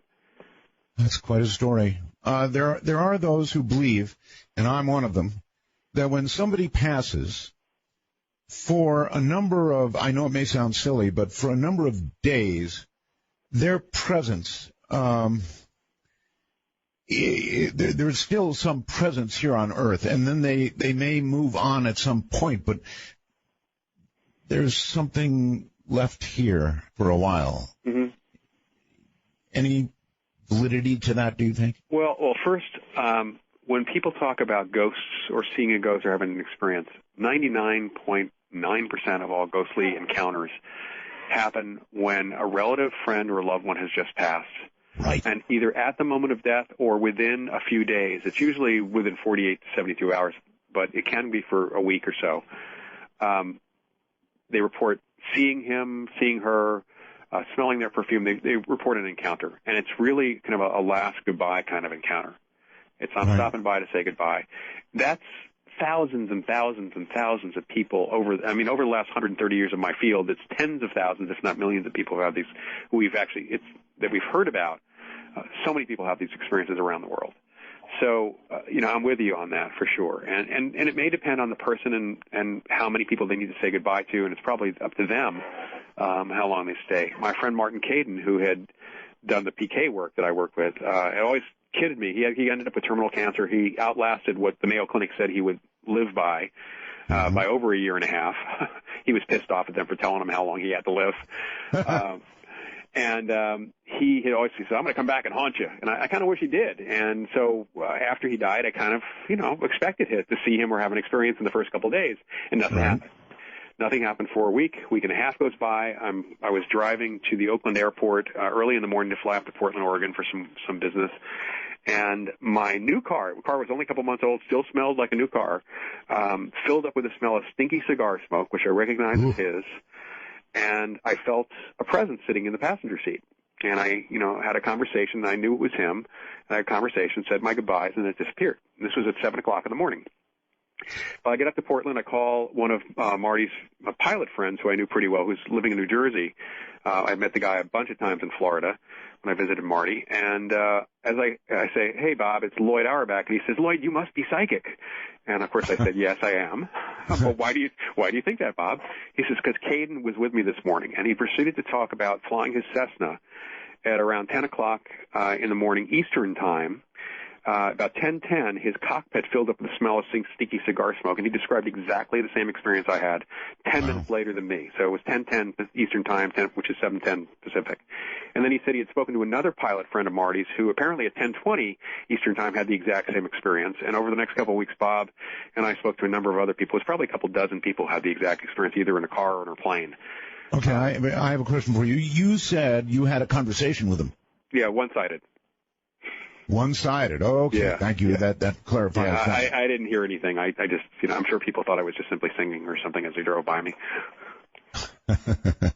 That's okay, Lloyd. I've had conversations too.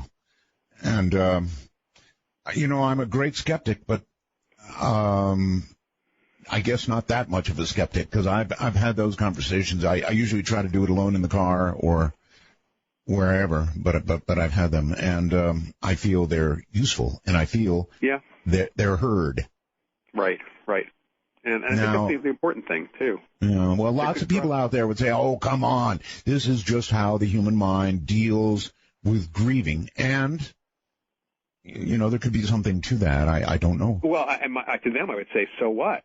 Then why are you so upset when I say that, that this is a good thing? Well, it is a good thing. Whether it's good for just me or it's good on both sides, who knows, but it's a good thing. Right. Okay. What have I not touched on tonight that you would like to get in, some area that we haven't touched on yet? Well, let's talk, first of all, going back to the TV shows and the whole ghost hunter community, let's talk a little bit about education, because I think it's kind of what I am. I think I'm known as an investigator, but I like to think of myself as an educator as much as anything else. Sure. With all the courses I teach. And that's partly why I'm so involved with some of these organizations, because they do have outreach to people who have interest, and they are trying to educate people of all types in what's really going on in the field and what we think we're dealing with here. And I just want to say that if people have an interest, they should actually seek out some of these organizations, because there's a wealth of information. The Forever Family Foundation has a wealth of information just from the interviews that they've done with people over the years. And the conference coming up is really a wonderful annual conference with both scientists and psychics. So it's kind of a combination of those two. The Rhine Research Center, which I am on the board of, does really great work. Of course, this is the legacy of Dr. J.B. Rhine, who's the father of modern parapsychology. It's in Durham, North Carolina. And people are surprised to find that when they become members of this, there's this huge video library of all the lectures that they've had for the last couple of years, because they have bi-weekly, every other week they do lectures and workshops and really big names and really great subjects, and they've had remote viewing workshops from Ed May and Joe McMoneagle. McMoneagle was the #1 viewer for the Stargate program. I've talked to him. Yeah, I mean, you've probably talked to every single person they have had speak there, in fact. I think I probably have, yes. Yeah, and the lectures are there, and people can actually join in, and it's a benefit of membership. And these organizations have so little money. They're nonprofit. They want to do more research. They want to do more outreach. They want to do more education. And it really is important for people to kind of put their money where their mouths are. And it doesn't have to be very much at all, for that matter. The Ryan Center offers classes, online classes. I'm involved with some of those beside my own classes, which I do for educational purposes. And Windbridge is another great organization that helps support. They're looking at the place of mediumship in the grieving process, as is the Forever Family Foundation. There are now studies that show that mediums have a positive impact on the grieving process. And considering the lack of grief therapy that's out there, there's very few people who know anything about grief therapy other than that 5 steps of grief, which apparently has been disavowed by psychology these days. So really, people looking for the organizations can start with places like my website, which is mindreader.com, or the Rhine website, which is Rhine, RHINE.org, or even the Parapsychological Association, which is the organization of scientists in the field, which people can support as well, and that's just simply parapsych.org. We have a lot of really great organizations out there that do some really interesting things, and it's a very small field, so we all know each other pretty well. I know this. I know that if you block it out, if you don't grieve, you're making a horrible mistake because, trust me, it will come back and get you. Right. So that grieving process really has to happen, doesn't it? And better sooner than later. Absolutely, it really does. And whether it's one form of therapy or another, you need to address it. And I hear some of the skeptics and debunkers talk about how it's a lot of BS and it's hurting people for them to see a medium. And maybe hurting somebody if they have to go to a medium every week. That's crazy. That's obsessive compulsive behavior. It's something else than just grieving at that point.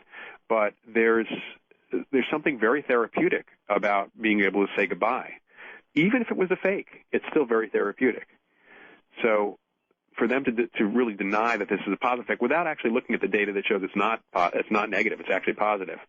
It's just what science is doing, because there's this materialist perspective that just cannot allow for consciousness to be anything but what they think it is. Okay, well, here's a practical question for you, and it really is a practical question. If somebody has recently lost someone and they want to go to a legitimate medium, how do they find a legitimate medium? Is there some sort of, Annie's list? Kind of. There kind of is, and I think you're asking the right question, because that is an important question. And there is the Forever Family Foundation and the Windbridge organization, Windbridge.org, both have lists of certified mediums they've vetted. These mediums will work by phone and by Skype. Okay. And that's a legitimate way to. Absolutely. In fact, what's really interesting is one of the things that Julie Beischel found by working with some of these mediums in her extremely controlled conditions, that very often they were even better if the further away from the person they were when they did the reading. Really? Yeah. There's a wonderful medium I met and have started working with who comes over to the United States every so often for vacation from Ireland, a woman named Sandra O'Hara. She's in Dublin, and she works by Skype. She's mind-blowingly good. I mean, she hasn't gone through the certification program just because she's in Ireland, but she's really, really good and very compassionate. Most of these people, when you talk to most of the mediums that are certified for either organization, you would not know that these were psychics or mediums unless they happen to mention it. They're very normal, down-to-earth people, and that's very contrary to what you see on TV. They come across as normal, average people for the most part. Now, there are exceptions who are extraordinary personalities. Teresa Caputo, the Long Island medium, actually is certified by the Forever Family Foundation. She's a character, but then I know a lot of people from Queens who are just like her. So, yes, indeed. All right, so there are filters. There are ways. Yeah. And, of course, when you're grieving, I guess it's pretty tough to stop and do this kind of research before finding whoever it is you're going to find, but it sounds like an awfully good idea. All right, I've got some questions for you. For example, I have this computer where I get these questions. Can Lloyd please further explain the reasoning behind why someone who does not want to get better in health not can't be healed or helped by psychokinesis or any other method? Well, that's a really good question, and actually it relates partly to the mind-body connection, which is, a lot of people in medicine say they don't really think about that much, and yet they will prescribe a placebo, which effectively is a mind-body relation medicine, if you want to call it that. We have probably a greater effect on our own bodies than a healer ever could. We're good at making our bodies feel bad. Psychosomatic illnesses are illnesses caused by stress or by psychology of the person, but they are physiological changes. They're actual physical illnesses. Absolutely. So I know that. Yeah. Can you do, this is going to be a crazy question, can you do preventative health care with your mind? Should be able to. You absolutely should be able to. Yep. People claim to be able to do that. People have, there's been the research on visualization in cancer that some people are successful at, some people are not. Right. So you have. I was told, Professor, for example, at night when you go to bed, just take some time, envision white light moving through your body and healing anything that needs to be healed. In other words, bringing health to you. That This kind of thinking is a positive, real thing that can work. It definitely will help. The light itself, it's the intention that you've got and the attitude that you've got. There's that old adage that laughter is the best medicine. Laughter actually is good for you. There's studies that show that laughing is a good thing health-wise for your body. So, there are things that make us feel better mood-wise and emotionally actually have a positive impact on our health. It's amazing. That's really amazing. And that's us affecting our own bodies. That's not somebody else affecting our bodies. That's us affecting our own bodies. So you actually can think yourself healthy or think yourself sick. Yeah, it's probably easier to think yourself sick than healthy. Why? Well, because there's so many other things impinging on us, on our health, stress-wise, especially given the work environment that most people have today. That's true. Boy, is that true. All right, by the way, from Keith Rowland, my website guy, he said first featured item on the homepage now is a Nina Tube YouTube video. You may find a better one soon, but it's up there right now. So if you want to, we referenced it earlier. Mm-hmm. If you want to see one of them, I guess he's found one. He'll find more. There are tons of them, actually, yeah. Yeah, artbell.com, and he's going to get them up there. I want to see them myself. Seeing somebody actually physically move something under controlled circumstances, it seems to me, would change your life forever. Kind of like seeing a UFO in person. Mm-hmm. You're not going to be the same after you've seen this. If you accept it. And let's face it, people will look at that like they've looked at UFOs and completely take that as, oh, yeah, that's just simply, it's not really, it's not real. No, trust me. If you've seen what I've seen, you would have no problem with that. Other people might, but I know what I saw. And it wasn't. No, I know. What I'm saying is it's different for different people. I think that there are a lot of people who see unusual things and they actually don't see them, and they almost have a cognitive dissonance where their brain goes blank and they don't actually see it because it's such a confrontation to their own paradigm of things. That's why some of the skeptics and the debunkers have such a hard time. They can be shown a research paper right in front of them. They say, well, that's not real. It's nothing there. How hard is it being in academia and dealing with this sort of thing? How hard is it? It's very hard, and frankly, I have a degree in parapsychology. Back when in the 80s there was a degree program, master's program in parapsychology at John F. Kennedy University. I could not go to most universities and teach with that degree because they would say, well, that doesn't count. Because and I've had people tell me that parapsychology is not a real field, so that doesn't count. Wow.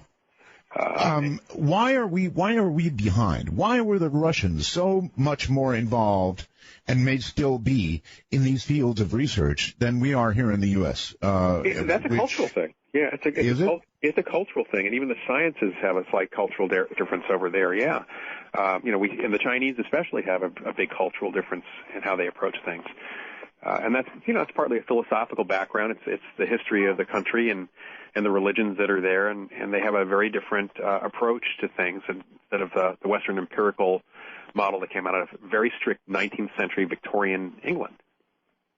we still are pretty Victorian here in a lot of ways, aren't we? We sure are, especially in the sciences. Yeah. I don't understand that. And I'm going to give you an example. Here in the U.S., although gays have made certainly big strides in recent years, there is still an awful lot of discrimination against gays, to be frank. And I went and I lived for years in the Philippines. And you would think in the Philippines, which is mainly Catholic, a lot more Catholic than we are, there would be a big problem with gays. But, guess what? Just the opposite. Mm-hmm. They're not even noticed. I mean, gays are everywhere, and people don't even bat an eyelash. So there's some profound difference that I've been trying to figure out and can't. It may be our puritanical background that, this country was colonized first by the Puritans and people like that. So there may be a little bit of that. You find the same kind of thing in other areas too as well, just looking around the world and how people accept certain things as normal that we don't accept as normal in this country. And, boy, is that right. Yeah. All right, Professor, hold on. We're going to take a break here. I hope it would be okay to open the lines and take some calls. Sure, absolutely. All right, and I hope those would be good calls. So, folks, please be polite and try and ask, on-the-spot questions. Certainly, you've got a very wide field to choose from in terms of what you can ask. So we're going to clear the lines right now and open them. Again, it's an easy number, a very easy number, 855-REAL-UFO. Or if you want the numbers, 855-732-5836. Professor Loyd Auerbach is my guest. What a show, huh? I'm Art Bell.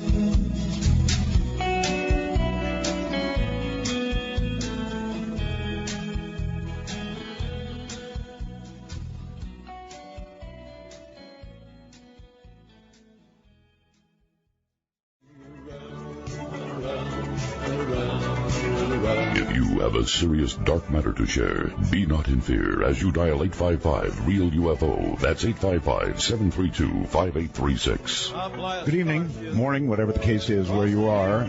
Professor Loyd Auerbach is my guest. And if it gets any better than this, I'm not sure how that happens. You're welcome to call 855-REAL-UFO if you have a question. Somebody wrote on here, music really sets the mood. You think? Professor, a couple of questions from my computer screen that are really good ones. This comes from Linda. My father died from Alzheimer's. Do you believe that when they leave the body, they have their mind back right away?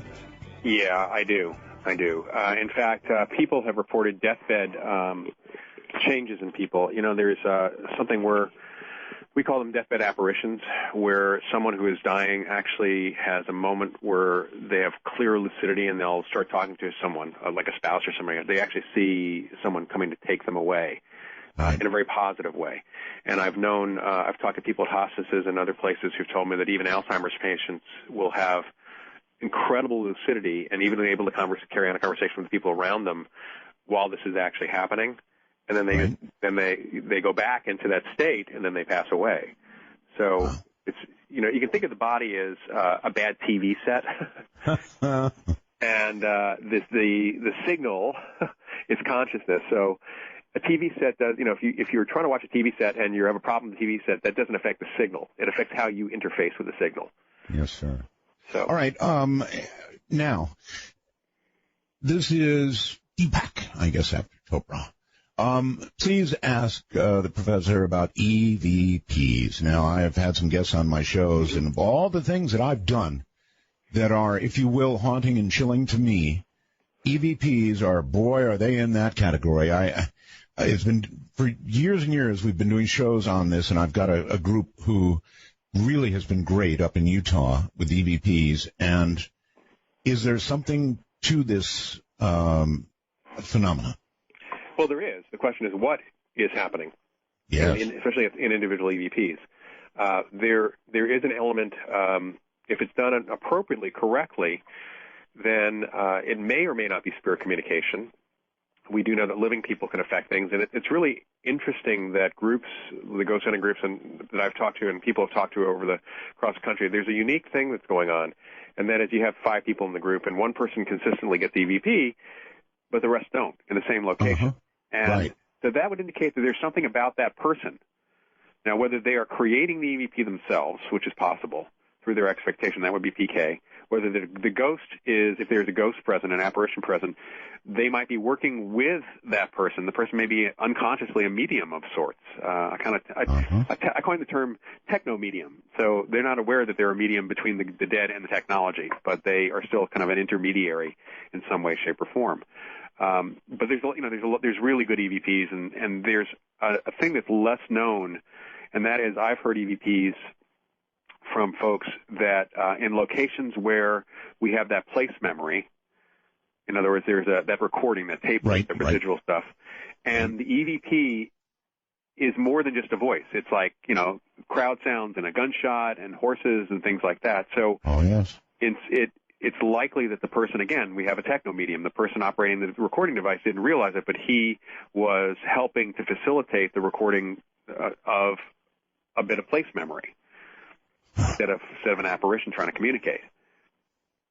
Okay, let's go to the phones and give it a shot here. Hi, this is Dark Matter, and you're on the air. Yes. Yes. Hello. Many kudos, Art. Yeah, are you there? Yes, I'm here. You're a little weak, but go ahead. Okay, many Roswell, Art. My wife passed away in 2005, and I had 3 psychic feelings that went through me shortly after her death. And the thing that I wanted to ask the question was, how can I build my psychic abilities up more? Because I've always sort of been a little bit psychic. And after she died, I was sitting at the computer and I verbally talked to her, wondering where a book was. And then an hour or so later, I got up from the computer and I walked down the hall and I suddenly stopped, reached on the shelf and got the book. And it was like she guided me right there to that book. And then a week or so later, I was looking for some insurance papers, and I heard it in my head that she said, I was a good bookkeeper. Go in there, sit down at the desk, and look in the front of the filing cabinet, right in the front corner, and you'll find the insurance paper. And I'm sitting there going, I don't believe this. And I got up, walked in there, and found it. And it's a very, very good point you're making, Professor. These kinds of messages are received after loved ones pass, and I don't know what kind of explanation there is for them other than the obvious. Yeah, I mean, he's clearly open to her communication, and that's an important thing, probably because of the emotional connection that the two of them shared. Sure. His question is about developing his abilities further. In this case, what we've got so far is the wife's intention to communicate and him being open. And I think the openness to that communication will probably open him up to other kinds of experiences as well. And the thing to do, it's really interesting. A psychic I worked with years ago at the American Society for Psychical Research, who was our research psychic, Alex Tannis, said that the first step in becoming psychic is to notice that you already are. And that's something that I take to heart, and it's something I teach in my classes. I mean, one of the classes I teach is a class called Being Psychic, and it's one of my distance learning classes, too. And it's really about first noting what kind of experience you've had and really being aware going forward of these experiences of information that don't fit your normal senses and keeping track of them so that you can really get a sense of when do they happen, under what conditions do they happen, and really focusing in those directions for getting that kind of information and that communication going. All right, but refocusing on something you said earlier, we did talk about, can you become better? Can you become a better psychic? You kind of said no. No, you can become a better psychic. It's just that you may hit a wall into how well you can do at some certain task. Okay, so there is a way to get better. I mean, just recognizing that you have that ability is, I guess, the big jump, huh? It's the big jump, and then figuring out what you're good at is the next step. All right. Allie in California, you're on the air with Professor Auerbach. Hi, Art. Major Roswell's too. I've been listening to you since I was 10 years old. God. anyways, yeah, me and my dad would drive the Blue Diamond Highway every night and listen to you on the radio, and I'm so glad you're back. I drive nightly every day, and I'm good to hear you. Anyways, Lloyd, I was wondering, I would be so into the hypnosis that you were talking about how to find out your past life. Right. When I was about 15 years old, I kept telling my mom, I don't feel like I belong here. I don't feel like I belong in this era. I feel like I'm supposed to be born at a different time. And she goes, that is so funny that you said that, because when you were young, you used to talk about the things you did when you were an adult. Like when I was really little, you would come to me and say, when I was 35, I rode a motorcycle from California to New York. Oh, my. Things that I wouldn't know when I was 5 years old. Yeah, I mean, that's the kind of thing that the kids who remember past lives do talk about. And my mom would say it a lot. She said I would tell people things, random people, about things I would have done when I was an adult. And even to this day, I've been told, I'm 25, and I've been told I have an old soul. And people who don't even know me will look at me and say, you have an old soul. And I work with the public, and so I deal with people a lot. And it takes me off guard because I've always felt that I didn't belong in this era, that I was from a different time. And it's funny because I told my husband that, and he feels the exact same way, that we're just from a different time, a different place. And I would really want to do some sort of hypnosis, because I believe in hypnosis. Sure. Like hypnobirthing and stuff like that to get rid of pain. But also, like, just to go back into my brain and just to see what things I have, like, suppressed since I was little. Do you, Professor, recommend that? Is that, if somebody wants to do it, is it fine? Go back, take me back? Yeah, I mean, it's fine, especially since it can be very therapeutic, and there's no reason not to do it. What I would suggest doing is you can send me an email, either through my website, mindreader.com, or just to profparanormal@gmail.com, and I'm happy to hook you up with the person who runs the school where I teach is very active in the Association for Past Life Therapists. Would you be kind enough to say that email address slowly? I will do that. It is prof, as in professor, profparanormal, all one word, no dots, @gmail.com. Okay. And then if they go to mindreader.com, it's easy to find me that way, too. profparanormal@gmail.com. Yep. And I'm happy to recommend, put you in touch with someone who can recommend someone for you. Good luck, Professor. Okay, you're on the air with Professor Auerbach. Hi. Hello, Art. Yes, hello. Hi, this is Hal from Maryland. Yes, Hal. Hi. Well, first I have to tell you, I've been many Roswells to you. Thank you. I've been listening to you since the 90s. I went through the Millennium Crisis with you. I'm sitting All right, now, let me stop you for a second. Once somebody says Roswells or many Roswells or even mega Roswells, you probably ought to stop there, because that says it all.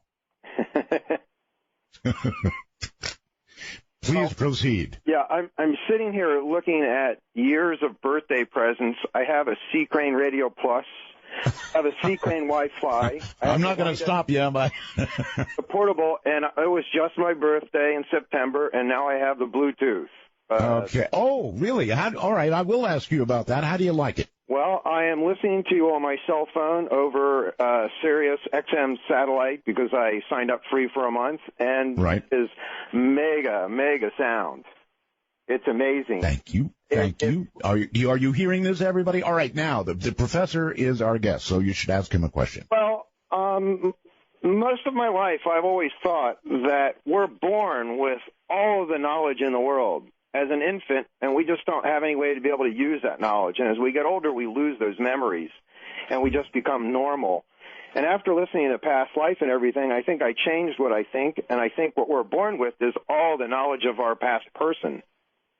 And as we age, we start to lose that. And I'm wondering really whether, past life regression hypnotherapy really works. And I'm glad that Lloyd said that what we ought to do if I do try that is to get specifics of, where do you go to the bathroom? What do you eat? What was your day like? Because now I'll know if it really means anything when I actually do this.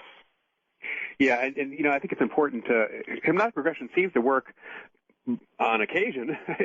It doesn't necessarily mean that everybody's not been reborn from past lives, but it does tend to point, for the most part, the hypnosis tends to bring up unconscious stories as opposed to actual past lives. So, when I mentioned that my friend asked those mundane questions, he then has to research. He has to go to a library like UCLA Library, and he has to research the 12th century farmers and see if, in fact, what that person said about where they went to the bathroom and what they ate, if that's actually true. So it's actually a two-part process, and it helps, if that's what you're going for, try to understand what the past life was. It helps to do that. But as a tool to understand yourself, past life regression is really a cool thing, and people have gotten very, very therapeutic results from it. It's considered a brief therapy for some people, in fact. Professor, I've got a theory. You willing to listen? Sure. When you have a dream at night, even a pretty striking dream, if you don't either talk about it with somebody immediately or write it down, it quite quickly fades into the ether, and an hour or so after you're awake, you don't remember it even a little, right? Mm-hmm. Right. Okay. For most people, right. For most people. Is it possible that when you're born, this caller said, you're born with all this information from some prior life or prior lives, and is it not possible that as you grow up as a child, kind of like in a dream, you start forgetting all of this information that was in your little baby brain? Oh, it's certainly possible. And in fact, what's interesting is that in the majority of these cases of kids who remember past lives, not all of them, the majority of them, about age 6, they start forgetting the past life. And it's like as if the current personality firmly reasserts itself and firmly comes in. And as they go further in life, some of them don't even remember even talking to their parents about having had a past life. Yes, and I have a 6-year-old, and at about 6, you start replacing those with memories that will be with you when you grow up. Right. That's correct. Yeah. Yes, okay. Very, very interesting. You're on the air. This would be Bob in Canada somewhere. Hi. Bob? Bob in Canada. Or Indiana? Indiana, Bogey. I'm sorry, I read the line above. Hey, Megas Roswell there to you, Art. Thank you. And I was wondering if I could ask the professor a question here. Fire away. Hey, I drive a truck, and when my father was alive, we bought a couple trucks, and we used to haul air freight from San Francisco to L.A. to San Francisco. And one day, he always would try to show me, I broke down one day. So he came over and he says, now watch this. But I was young at the time, and I wouldn't concentrate on what he was telling me. I was thinking about girls and different things, and so he passed away, and then I'm going to L.A., and I decided to sell my truck and keep his for, because, I don't know, he passed away. It was about a week later. I'm going down to L.A., and my truck breaks down. And I think it was the same exact problem when I broke down earlier, a few years ago. And I had a cab over, so I lifted up the cab and got in there when up on the same area. And I look up in the air, and I says, Pop, man, help me out. I had no idea, he tried to teach me, but I couldn't remember anything. And all of a sudden, something came over me. And within minutes, I made the truck, I fixed the truck. In other words, but I had to get a part, but I could shut off the truck, and I could start the truck, but the only way I could shut the truck off, and I remember him saying, take the clutch off. And within minutes, I don't know what, felt kind of strange to me, but I fixed the truck, and I made it all the way down to L.A., to LAX. All right, and so you think your dad instructed you? Yes, sir. Yeah, that's what it sounds like. It sounds like your dad stepped in and provided you with what you needed to know. Right. So is this a fairly common occurrence? Certainly it has been on our phone lines so far. People have communications from deceased loved ones all the time. I have people coming up to me when they find out who I am, what I do. They tell me stories that they absolutely don't tell their spouses or family members because they think that everybody's going to think they're crazy. And I hear from so many people. I mean, it's just absurd how many people tell me stories who have not told them to anybody else, that it makes me think that if we could actually get people to talk about this for a change honestly instead of being afraid of ridicule, that we find that a huge, not just a small percentage, not a medium percentage, but a huge percentage of the American public has had some kind of experience we consider extrasensory or psychic or paranormal. And it wouldn't be, by that, it wouldn't be paranormal. It would be a very normal experience, maybe a rare one, but a normal experience for that matter. Well, I know they do surveys on this kind of thing from time to time. Yeah. Are surveys beginning to show that attitudes are changing? Well, the surveys have always shown that people have had a belief in this subject. And it goes up and down. It depends on the population that they're actually surveying for the time. But college-educated people tend to believe more in ESP than non-educated people, and which is an interesting thing in and of itself, considering so many that's a wow. That's a definite wow. You would think so many it would be the other way around. Yeah, I know. Well, there are other surveys that have been done in terms of belief in life after death. That cuts across all strata of economics and education, and even in people having had experiences, it cuts across. And the experience level has been about 38%, between 32 and 38% of people saying that they've had some sort of encounter with the afterlife. Whether it's a deceased loved one or something else. So that's a pretty high percentage. It's been pretty consistent across the boards. Do you know the name Matthew Alper? It sounds vaguely familiar. But okay. He wrote a book called The God Part of the Brain. Oh, and yeah. Okay. His contention is that our brains provide us with the need, with God and the need to worship because of our innate fear of our mortality. Sure, and that's you can kind of go that way with anthropology too. That we have a need for divinity and a need for an afterlife because we don't want to think this is the end. But that doesn't necessarily, saying that may be true, but that doesn't negate the possibility there actually is an afterlife.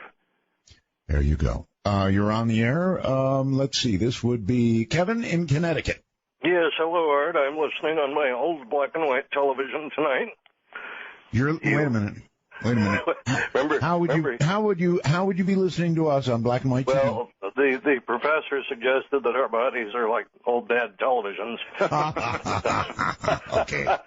Evan was kind enough to let me ask two questions. I might slip in a third if I'm really good. First question, are we maybe, and I say we, those of us who honor and believe in the subject matter you're talking about, Professor, are we maybe shooting ourselves in the foot with phrases like paranormal and supernatural? Drop the super, drop the paral. Yeah. This is study of what's natural. This is study of what's in front of us every day and normal. You hit a nail on the head. We've been trying to figure out a new name for the field of parapsychology for a very long time. We can't come up with anything without having to explain to people what we used to be.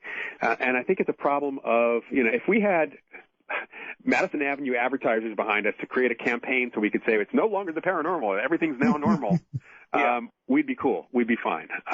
Years ago, I worked on a game show called Telepathy, which made it as far as being bought by the Game Show Network, and then they changed regimes, and the new guy said, "No, don't want to do that." But it was set up in such a way that there was actually a couple of psychic tasks, a couple of experiments, or real ESP things that people could do, and people were doing it in our run-throughs. They were doing really well. And my feeling was that as soon as you make it a daily game show, it's normal. Yeah, good point. Kind of like government shutdowns and budget crises. Right. I'm sorry, right.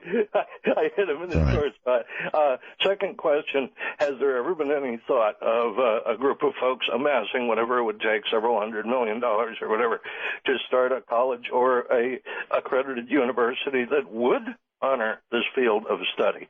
Good question. Well, we need the money. There are many universities that probably, if you offer them the right amount of money, and you didn't make the money contingent on only going to the new department. I had an interesting conversation with some of the Pac-10 coaches years ago because my dad had produced the Rose Bowl, and I was at one of their meetings, one of their luncheons, and we started talking about parapsychology. And I asked them what it would take for these are major universities to get parapsychology, and they all said, "Okay, a lot of money, half of which goes to the football team." There you go. Yeah.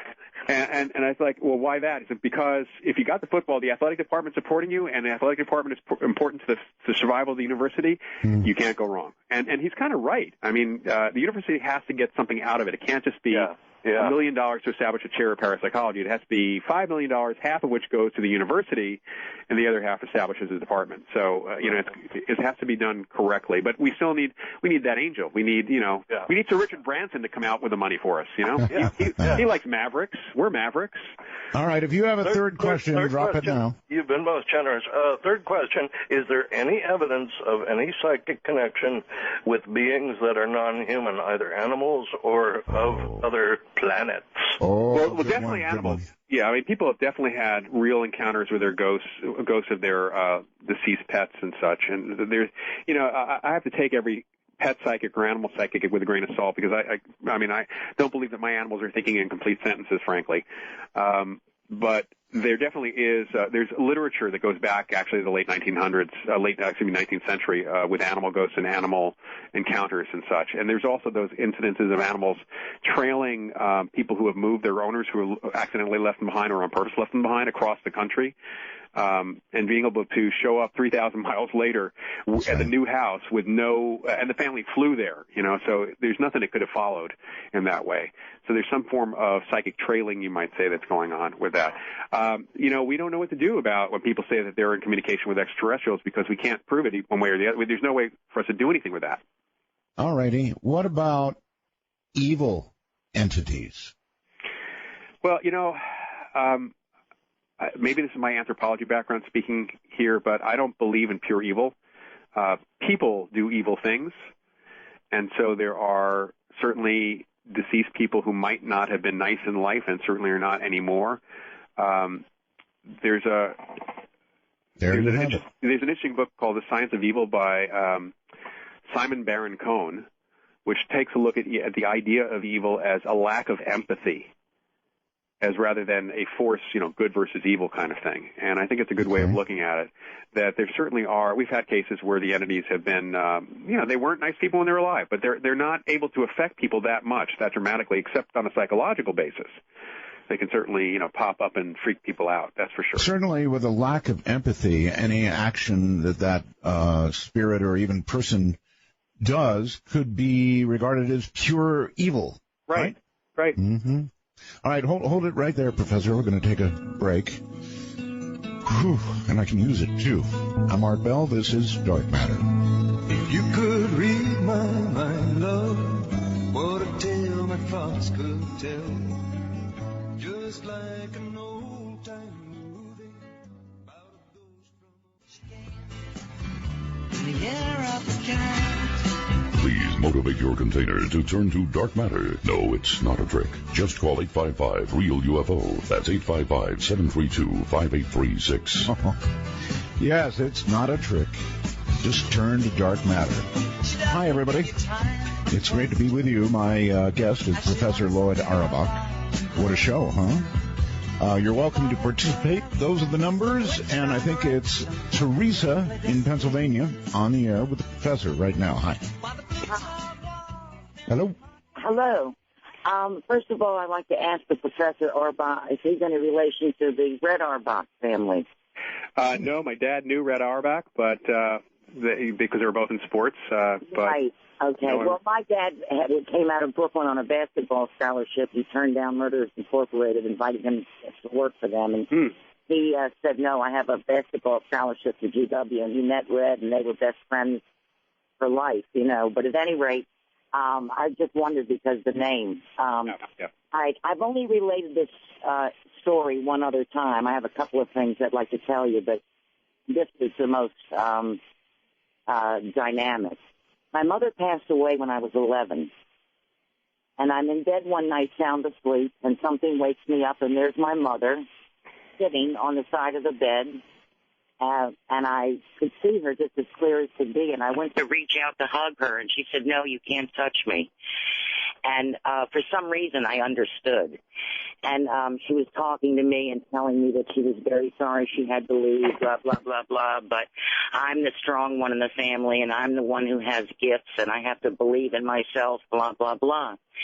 So after this conversation, which I can't remember all of it, I guess because I was 11, but she gets up to leave, and we were in we had a Cape Cod house, and she walked to the door and started to go down the steps. And, oh, I forgot to tell you, when I first saw her, I saw me get up out of me and go across the room and stand in the corner. Oh, that's important. Yeah, so my physical being, I think, was in the bed, but some other part of my being was across the room. So she went to go down the steps, and I started to follow her, and she said, no, you can't come after me. Don't do this. Don't do it. And I began to feel a pain, a sharp pain in my belly button, and I stopped, and as she got to the bottom of the steps, she disappeared. And I went back and got in my bed, and I saw me come back into me. Now, it so happens that I was on a date with a fellow who was with the Edgar Cayce Institute, and I related this dream, that's what I've always referred to it as, this dream, this incident, to him. And when I turned around, because I'd been fooling with the stereo system, his jaw was like on his lap. And I said, what's the matter? And he said, Teresa, you just related the dream that's called the dream of the silver cord. And had you pursued your mother, you would have died. Well, have you? I don't know. Yeah, that's actually not true. Yeah, I mean, you were probably in what's called a hypnagogic state, which is a state between sleep and wakefulness, had a real experience with your mother.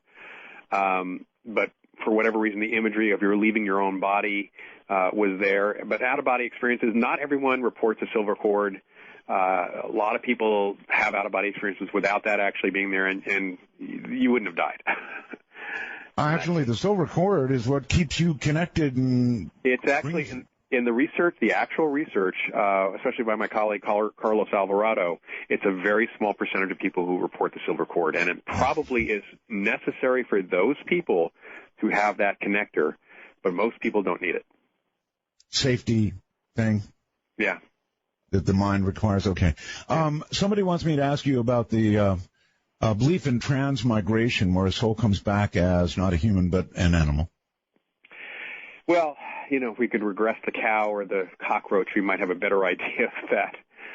That is absolutely a belief in Hindu culture, and it's a belief in other cultures as well. But there's nothing we can do with that. We can't really research that. There's only so much you can do to see what's going on. We limit ourselves to those cases that have verifiable information. There are those kid cases that the information is not verifiable, and they're not as good cases as the ones where we do have verifiable information. But you couldn't do it with a dog or a cat or a cow or a cockroach. Here. Robin in Florida, you're on the air. Art, Infinite Roswells. Thank you. And 51 from Belgab. Thank you. Lloyd, this is Robin. And, hi, Robin. I couldn't resist. I had to try to get through. So I've had paranormal experiences, witnessed activity, and one place in particular, which is quite amusing, is this took place in Las Vegas. I was a professional actress for years, and I was a Vulcan. It's Star Trek The Experience. Wow. And so I kind of want to go over some of these experiences with you and ask you your insight on it. First of all, the ride attraction and museum is in the basement area. It's now closed, but it was in the basement. And we basically were pretty much in a web of electricity. Mm-hmm. We would be thoroughly exhausted when we left that night after our shift. It felt like, literally there were wires all around us, and we're in the dark. And there was always, the ride, the maintenance, and so forth, the sets were very elaborate for that. I remember, yeah. Yeah, the transporter room alone, just an entire room lifting up on an electrical grid up into the ceiling. And so, we joked we're in a battery. And there were always odd occurrences happening, like with the, we had transit doors that, you know, did the shoot, you know, when you would go from the transporter room into the transit quarter onto the bridge. And they would sometimes close and open on people. And, you know, we're sitting around in between shows in our Starfleet outfits and, you know, Borg and Ferengi, just kind of bored. And we started to play games with it, you know, with yes or no questions. And first of all, you're working with performers, and I try to explain to people, artists, performers, dancers already work on the understanding of the suspension of disbelief. Right. Every stage in theater has a ritual. We're working in the unimaginable, so we're already open, and it's physical performers that you know, do yoga, and we care for our body like instruments. We're already very intuitive because we're working in that realm, whether you're painting or you're writing the script. And then you consider the script of Star Trek and are adopting that truth to our characters. And not everyone there was a crazy Trekkie fan. In fact, they really didn't want to cast any that kind of personality, you know. All right, well, I'm going to almost have to call time on you here, hon. We don't have a lot of time. Okay, so there were times where 3 or 4 performers did see a female ghost way along in the back of the ride while they were doing renovation as a part of the hotel. And I do believe it was probably a recording. I myself, in between a show, was standing next to a fellow actor. I got a whiff under my nose. It smelled like a dog, and I glanced quickly and saw the outline and described the dog to her, and it was her dog that passed away that she grew up with. So I'm just curious at what components here I'm touching on, you know, that's participating in these experiences for us. Okay. Well, you know, the electromagnetic cage is essentially what you're in. There's been some research that shows electromagnetic fields can cause people to have hallucinations. That's the work of Michael Persinger. And it affects us in different ways. For multiple people to see the same thing, there's also an indication that electromagnetic fields might actually cause people to become more psychic. So there might have actually been a kind of ghostly visitor there, or something you may have been picking up on, again, an imprint of what was in the place of the Hilton back in Vegas before the Hilton was built, another building or something else. And it just simply supercharged people's abilities to see those things. We'd have to kind of experiment with that. But that's one of the things we want to experiment with is take a look and see how electromagnetic fields do affect people in order to make them either more psychic or more likely to pick up things that are suggested to them. All right. It says, Bram, that you're calling from Japan. Is that right? That is true, sir. Where in Japan are you? I'm calling from Kumagaya. It's a hot city in Saitama, and it's about 74 kilometers north of Tokyo. Well, welcome to the program. You spent some time in Japan, didn't you? Oh, yes.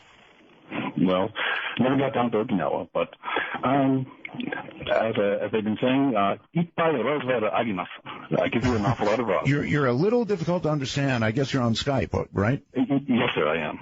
Okay, turn your audio down just a little bit because you're distorting. Okay, let me bump that down a bit there. That's okay. Way better, yes. Okay.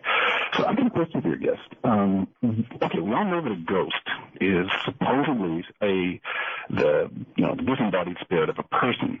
But what happens for those kinds that are non-sentient? You know, the kind that seem to appear at a specific time, at a specific location, they do an action, and they disappear, and they don't interact with other people.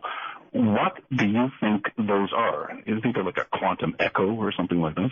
That's one way of putting it. I mean, they are what we would call this place memory, that somehow the environment has recorded events that people pick up in various sensory modes. Some people see them, some people hear them, some people feel things that are there.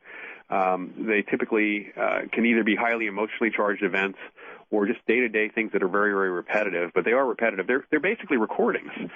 So, you can ask the question of whether something is interactive or whether something is just simply a representation of something that happened in the past. Mm-hmm. I want to go back for a second to OBEs. Have you researched out-of-body experiences? And if so, what do you feel? Is it The real McCoy, people really are leaving their bodies? Some part of people are leaving. I don't think they're completely leaving their bodies. I was involved a little bit in the research at the American Society for Psychical Research back in the early 80s. My first job in parapsychology was at the ASPR in New York, and they were doing a lot of OBE research with Dr. Carlos Osis and Alex Tanis and Donna McCormick.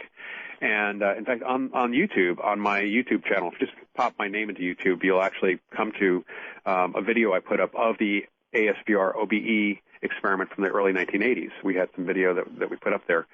And it seems that some part of you leaves your body. Alex liked to talk about it. It's almost like a space probe. You send part of yourself out. Most of the people I've talked to who do OBE and who have been subjects in experiments have always said, if my entire spirit left my body while I'm alive, my body would die. That would be it. So they always thought of their consciousness as splitting off, of sending a different part. And sometimes they could even be in two places at once, where in Alex's case, he could actually be the observer through his out-of-body presence, his eyes, and even describe to the researchers where he was physically, what was going on at the other location, too. So it's something is going on where something seems to have a different positioning, because it does come across as very different to the experience, the person having the experience, than remote viewing does. It comes across very, very differently than just the process of remote viewing. There was a movie about this, but my producer the other day mentioned to me that he had a dream within a dream. Mm-hmm. And I thought that was pretty unusual, and he came out of the dream and then went back to the dream he wanted to go to. That's a lot of control of dreaming. Well, there is that thing called lucid dreaming where you're aware that you're dreaming. Right. And that's something, interestingly enough, that a parapsychologist first talked about and was back in 1910, Trevor Von Eden talked about that. It's just one of those things that one of the people in our field talks about something, but because it came from somebody in psychical research or parapsychology, it doesn't exist. Stephen LaBerge, who was the one who made lucid dreaming a household phrase, deliberately didn't talk about the previous research that had been done in lucid dreaming by Von Eden and by Celia Green and other people, because he didn't want to contaminate the possibility of it being even looked at by the rest of the scientific community. He came out after the fact and said, oh, by the way, I'm not the first guy to do this. But he very wisely, given the political climate in science, kind of kept it close to the vest. Yes, sir. All the way up to Canada, and it's Bob. Hi, Bob. Hey, how you doing? Mega Roswell's there, Art. And thank you. A couple of Area 51s are for hallelujahs there. Anyhow, I've got a couple of stories here. One would be, I was at a truck stop one time, back in the late 90s, and young waitress there come up to me, and all of a sudden I get this image of a man wearing glasses, dressed in a soldier's uniform, and it just so happens I questioned the girl if her dad had passed away, and sure enough, and I reminded her of him because I wore glasses, and the soldier was wearing glasses and had mentioned to me that he wanted her to take, and he said the pet name for her younger sister back home, and back home for them was in Arkansas. I forget the name. But anyhow, I thought that was kind of unique. I've never had that experience before, and the younger sister actually did work there, and she come over and stood maybe 20 feet away, scared to death, with her mouth wide open. So I just kind of thought that was awesome to experience. And also, I've had a experience with, like, when people die, I get the locks in my house switching around, lights turning on and off, and within 3 days, there's an announcement of death, like in my family type of thing, right? So just kind of wondering what experience that would be, like for the spirits to come and let you know or warn me of a death, oncoming death. Well, that actually could be you. It actually could be your unconscious coming aware of some upcoming death in the family and causing those things to actually happen, to kind of alert you consciously that this is happening.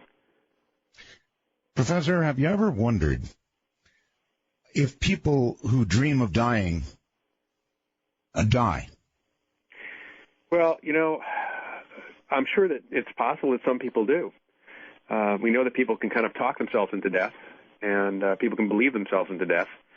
So it's possible that people do die. But, there are those statements that if you have a falling dream and you hit the ground, you're going to die. Right. First of all, we don't know for a fact that doesn't happen, but I can tell you that doesn't happen to everybody because I have had that experience in my dreams. But then again, I grew up on Looney Tunes, so I just get up out of the Lloyd-shaped hole in the ground and, dust myself off and walk off. Okay. All right. Yeah. Hold it there. We've got a break we've got to do.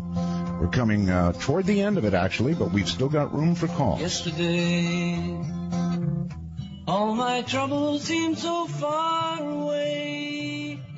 Now it looks as though they're here to stay. Oh, I believe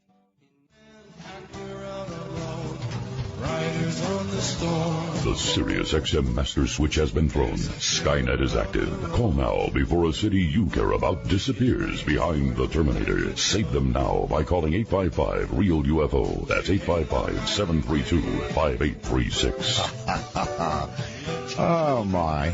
Good evening, everybody. Don't forget the website, artbell.com. There's some videos up there you're going to want to see from Russia, and I'm sure that Keith is researching more. My guest is Professor Loyd Auerbach, and welcome back. Here's a question from Valerie, Professor. Okay. Please ask about induced metaphysical experiences with electromagnetic fields called transcranial stimulation. A strong electromagnetic field can be used to induce experiences like abduction, religious ecstasy, and out-of-body experiences. Mm-hmm. Yeah, that's based on the work of Michael Persinger, who really kind of came up with a geomagnetic connection to psychic experience years ago. And there's some interesting work. It's very controversial because there's a few people in the field and around Persinger's work who claim that they've tried to replicate it and haven't been able to get it to work the same way. But it's not clear that they've actually done replications. If you basically you're using a magnetic field that's similar to the Earth's magnetic field in strength. It's not a very strong field. It's just a field of a particular type that goes into the brain at certain angles. And depending on what it hits and where it hits, you can have different types of experiences, whether it's metaphysical, near-death experience, out of body. But the context, the feeling of those experiences is very different, and certainly don't have the veridical nature of some of these other experiences, the verifiable parts of it. Okay. Scott in San Diego, your turn. Hi, Art. Great show. Thank you. A little while ago, Lloyd mentioned the possibility of telling a relative or a friend or a spouse of your experiences. Yeah. And I've had a number of experiences with psychometric events where you hold an object and pick up impressions. And in the early 80s, I took a course with a psychic and learned that. And a few years later, I got married, and my new wife's wedding ring didn't fit right, so it was in the shop getting fixed. And in the meantime, she was wearing a ring that belonged to her maternal grandmother with stones representing the grandmother's children, one of whom was my mother-in-law. So I'm telling my wife about this experience in the psychic class, and she says, well, can you do that anytime you want? And I said, sure, I'll do it. So she hands me this ring that she's wearing, and I close my eyes and concentrate, and I'm picking up impressions of a white country store on stones out in the country, and another old building in a rural setting, and a piano that has sadness attached to it, and a blue and white ceramic bucket with a lid and a weight. Well, it turns out I was describing a little country store in southwest Missouri where she would go as a child when she would visit her grandmother. It was her grandmother's house that I was also describing. The piano was turned around, so the keyboard was facing a wall on like a back porch, and the sadness was related to the piano and the blue and white ceramic bucket. Apparently, they kept rat poison in it. One of my mother-in-law's younger brothers ate the rat poison and died. Oh boy! So they had the piano removed from the house. And the other thing was, my wife said, the hair is standing up on my neck. And she said, how do you do that? Is there a scientific explanation for why I'm able to do this? Well, first of all, I have to say that I've taught a lot of people psychometry. It seems to be one of the easiest things for people to learn psychically, just kind of opening up to it. And it's probably like, it's very similar to what goes on in those hauntings and that place memory, that the fields or the structure of objects, and a house is just a big object, but they hold information about their past, where they've been, not the things that they've seen because they haven't seen anything per se, but they're almost like recording the environment in some ways, and we're sensitive if we open ourselves up to information that is in that field around that object. So it's something that people just need to be, most people can do it if they just let go of their perceptions and kind of let things just flow into their minds. Yes, we unlearn so much. Yeah. Let's go to Michigan and Wes. Hi, Wes. Hey, well, Art, how you doing? Just fine, sir. Okay. Being that it's October, I'm just going to throw this out to you.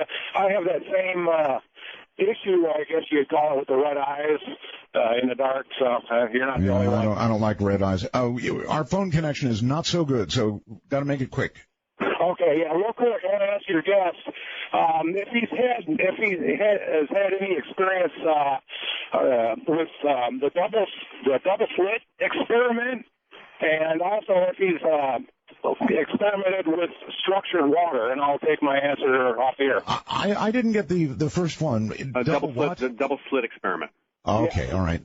Yeah, that's a physics experiment, and I haven't done anything with the double slit experiment, but Dean Radin is doing work, an experiment. It's a quantum effect, and he's doing a kind of consciousness on the double slit experiment, where a particle is kind of light goes through one slit or the other. It's a light pattern thing.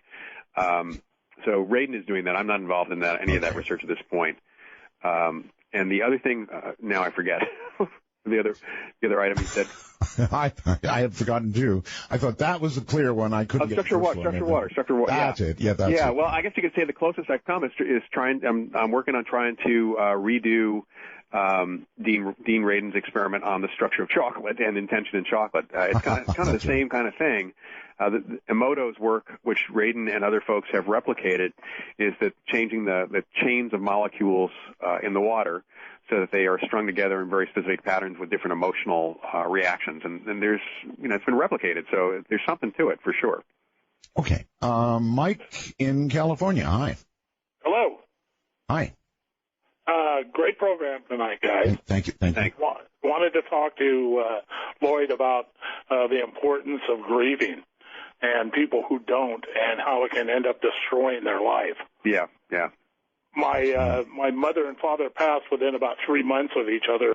My father was an ex-Marine, and he always said, you suck it up and you go on and you be a man about it. And so that's what I did. And about 18 months later, I found myself waking up about every night feeling as if I was smothered. And I was in a room, and I had to get to a window and look out. And how it manifests, I just wanted to share with the viewers, if you don't grieve, it manifests. We don't have viewers. We have radio folks here listening. But I'll tell you something. I said it earlier. If it doesn't get you now, it's going to get you later. And that's basically what you're saying. Yes, and I'd gone to the doctor. He sent me to a therapist, and the therapist sat me down and told me, if you do not grieve, it's like putting potatoes in a boiling pot. Sooner or later, it's going to boil over. Right. And if you don't deal with it, it can destroy you. Yeah, absolutely. That's a really important point. Thanks. Okay. Yeah, thank you very much. We're running woefully short on time here. Let's stay here in Nevada. Marion, you're on the air very quickly with Professor Auerbach. Okay, hi. Very nice to speak with you. Thank you. Years and years and years ago, when I was about 5, and I remember it like it was yesterday, and that's why I say years ago, because I'm 65 now. But I was awakened. I was sleeping with my 2.5-year-old sister in the same bed. It was dark, and there was somebody standing at the foot of the bed, and I saw this person from about hips up. But all I saw, it was like what you would say fiber optics. It was the outline of like a man's body. So I saw arms, shoulders, neck, head, but everything was totally dark. You just see right through it. And it just stood there looking at me, I guess. I mean, the body was there. And at the top of the head, there were two little curved, I don't know what you'd call it, for lack of a better expression, horns that faced inward toward each other to the center of the head. And I just stood, I was laying there. I pulled the covers up, over my nose, and I was just looking, and I didn't say a word. I was frozen. But Marion, we're out of time. I'm sorry to say it, but we're out of time, and I've got to leave it with horns. Jeez. Horns. Professor, it has been such a pleasure having you on the air. Thank you, Art. I hope that we can do this again. Sure, we sure can. So, again, it's been my pleasure, and you have a good night, sir. Thanks very much. You too. Take care. Boy, what an honor. That's it, folks. We are flat out of time. Have a good night, and I will see you tomorrow. This is Dark Matter. Good night. Midnight in the desert, and there was done.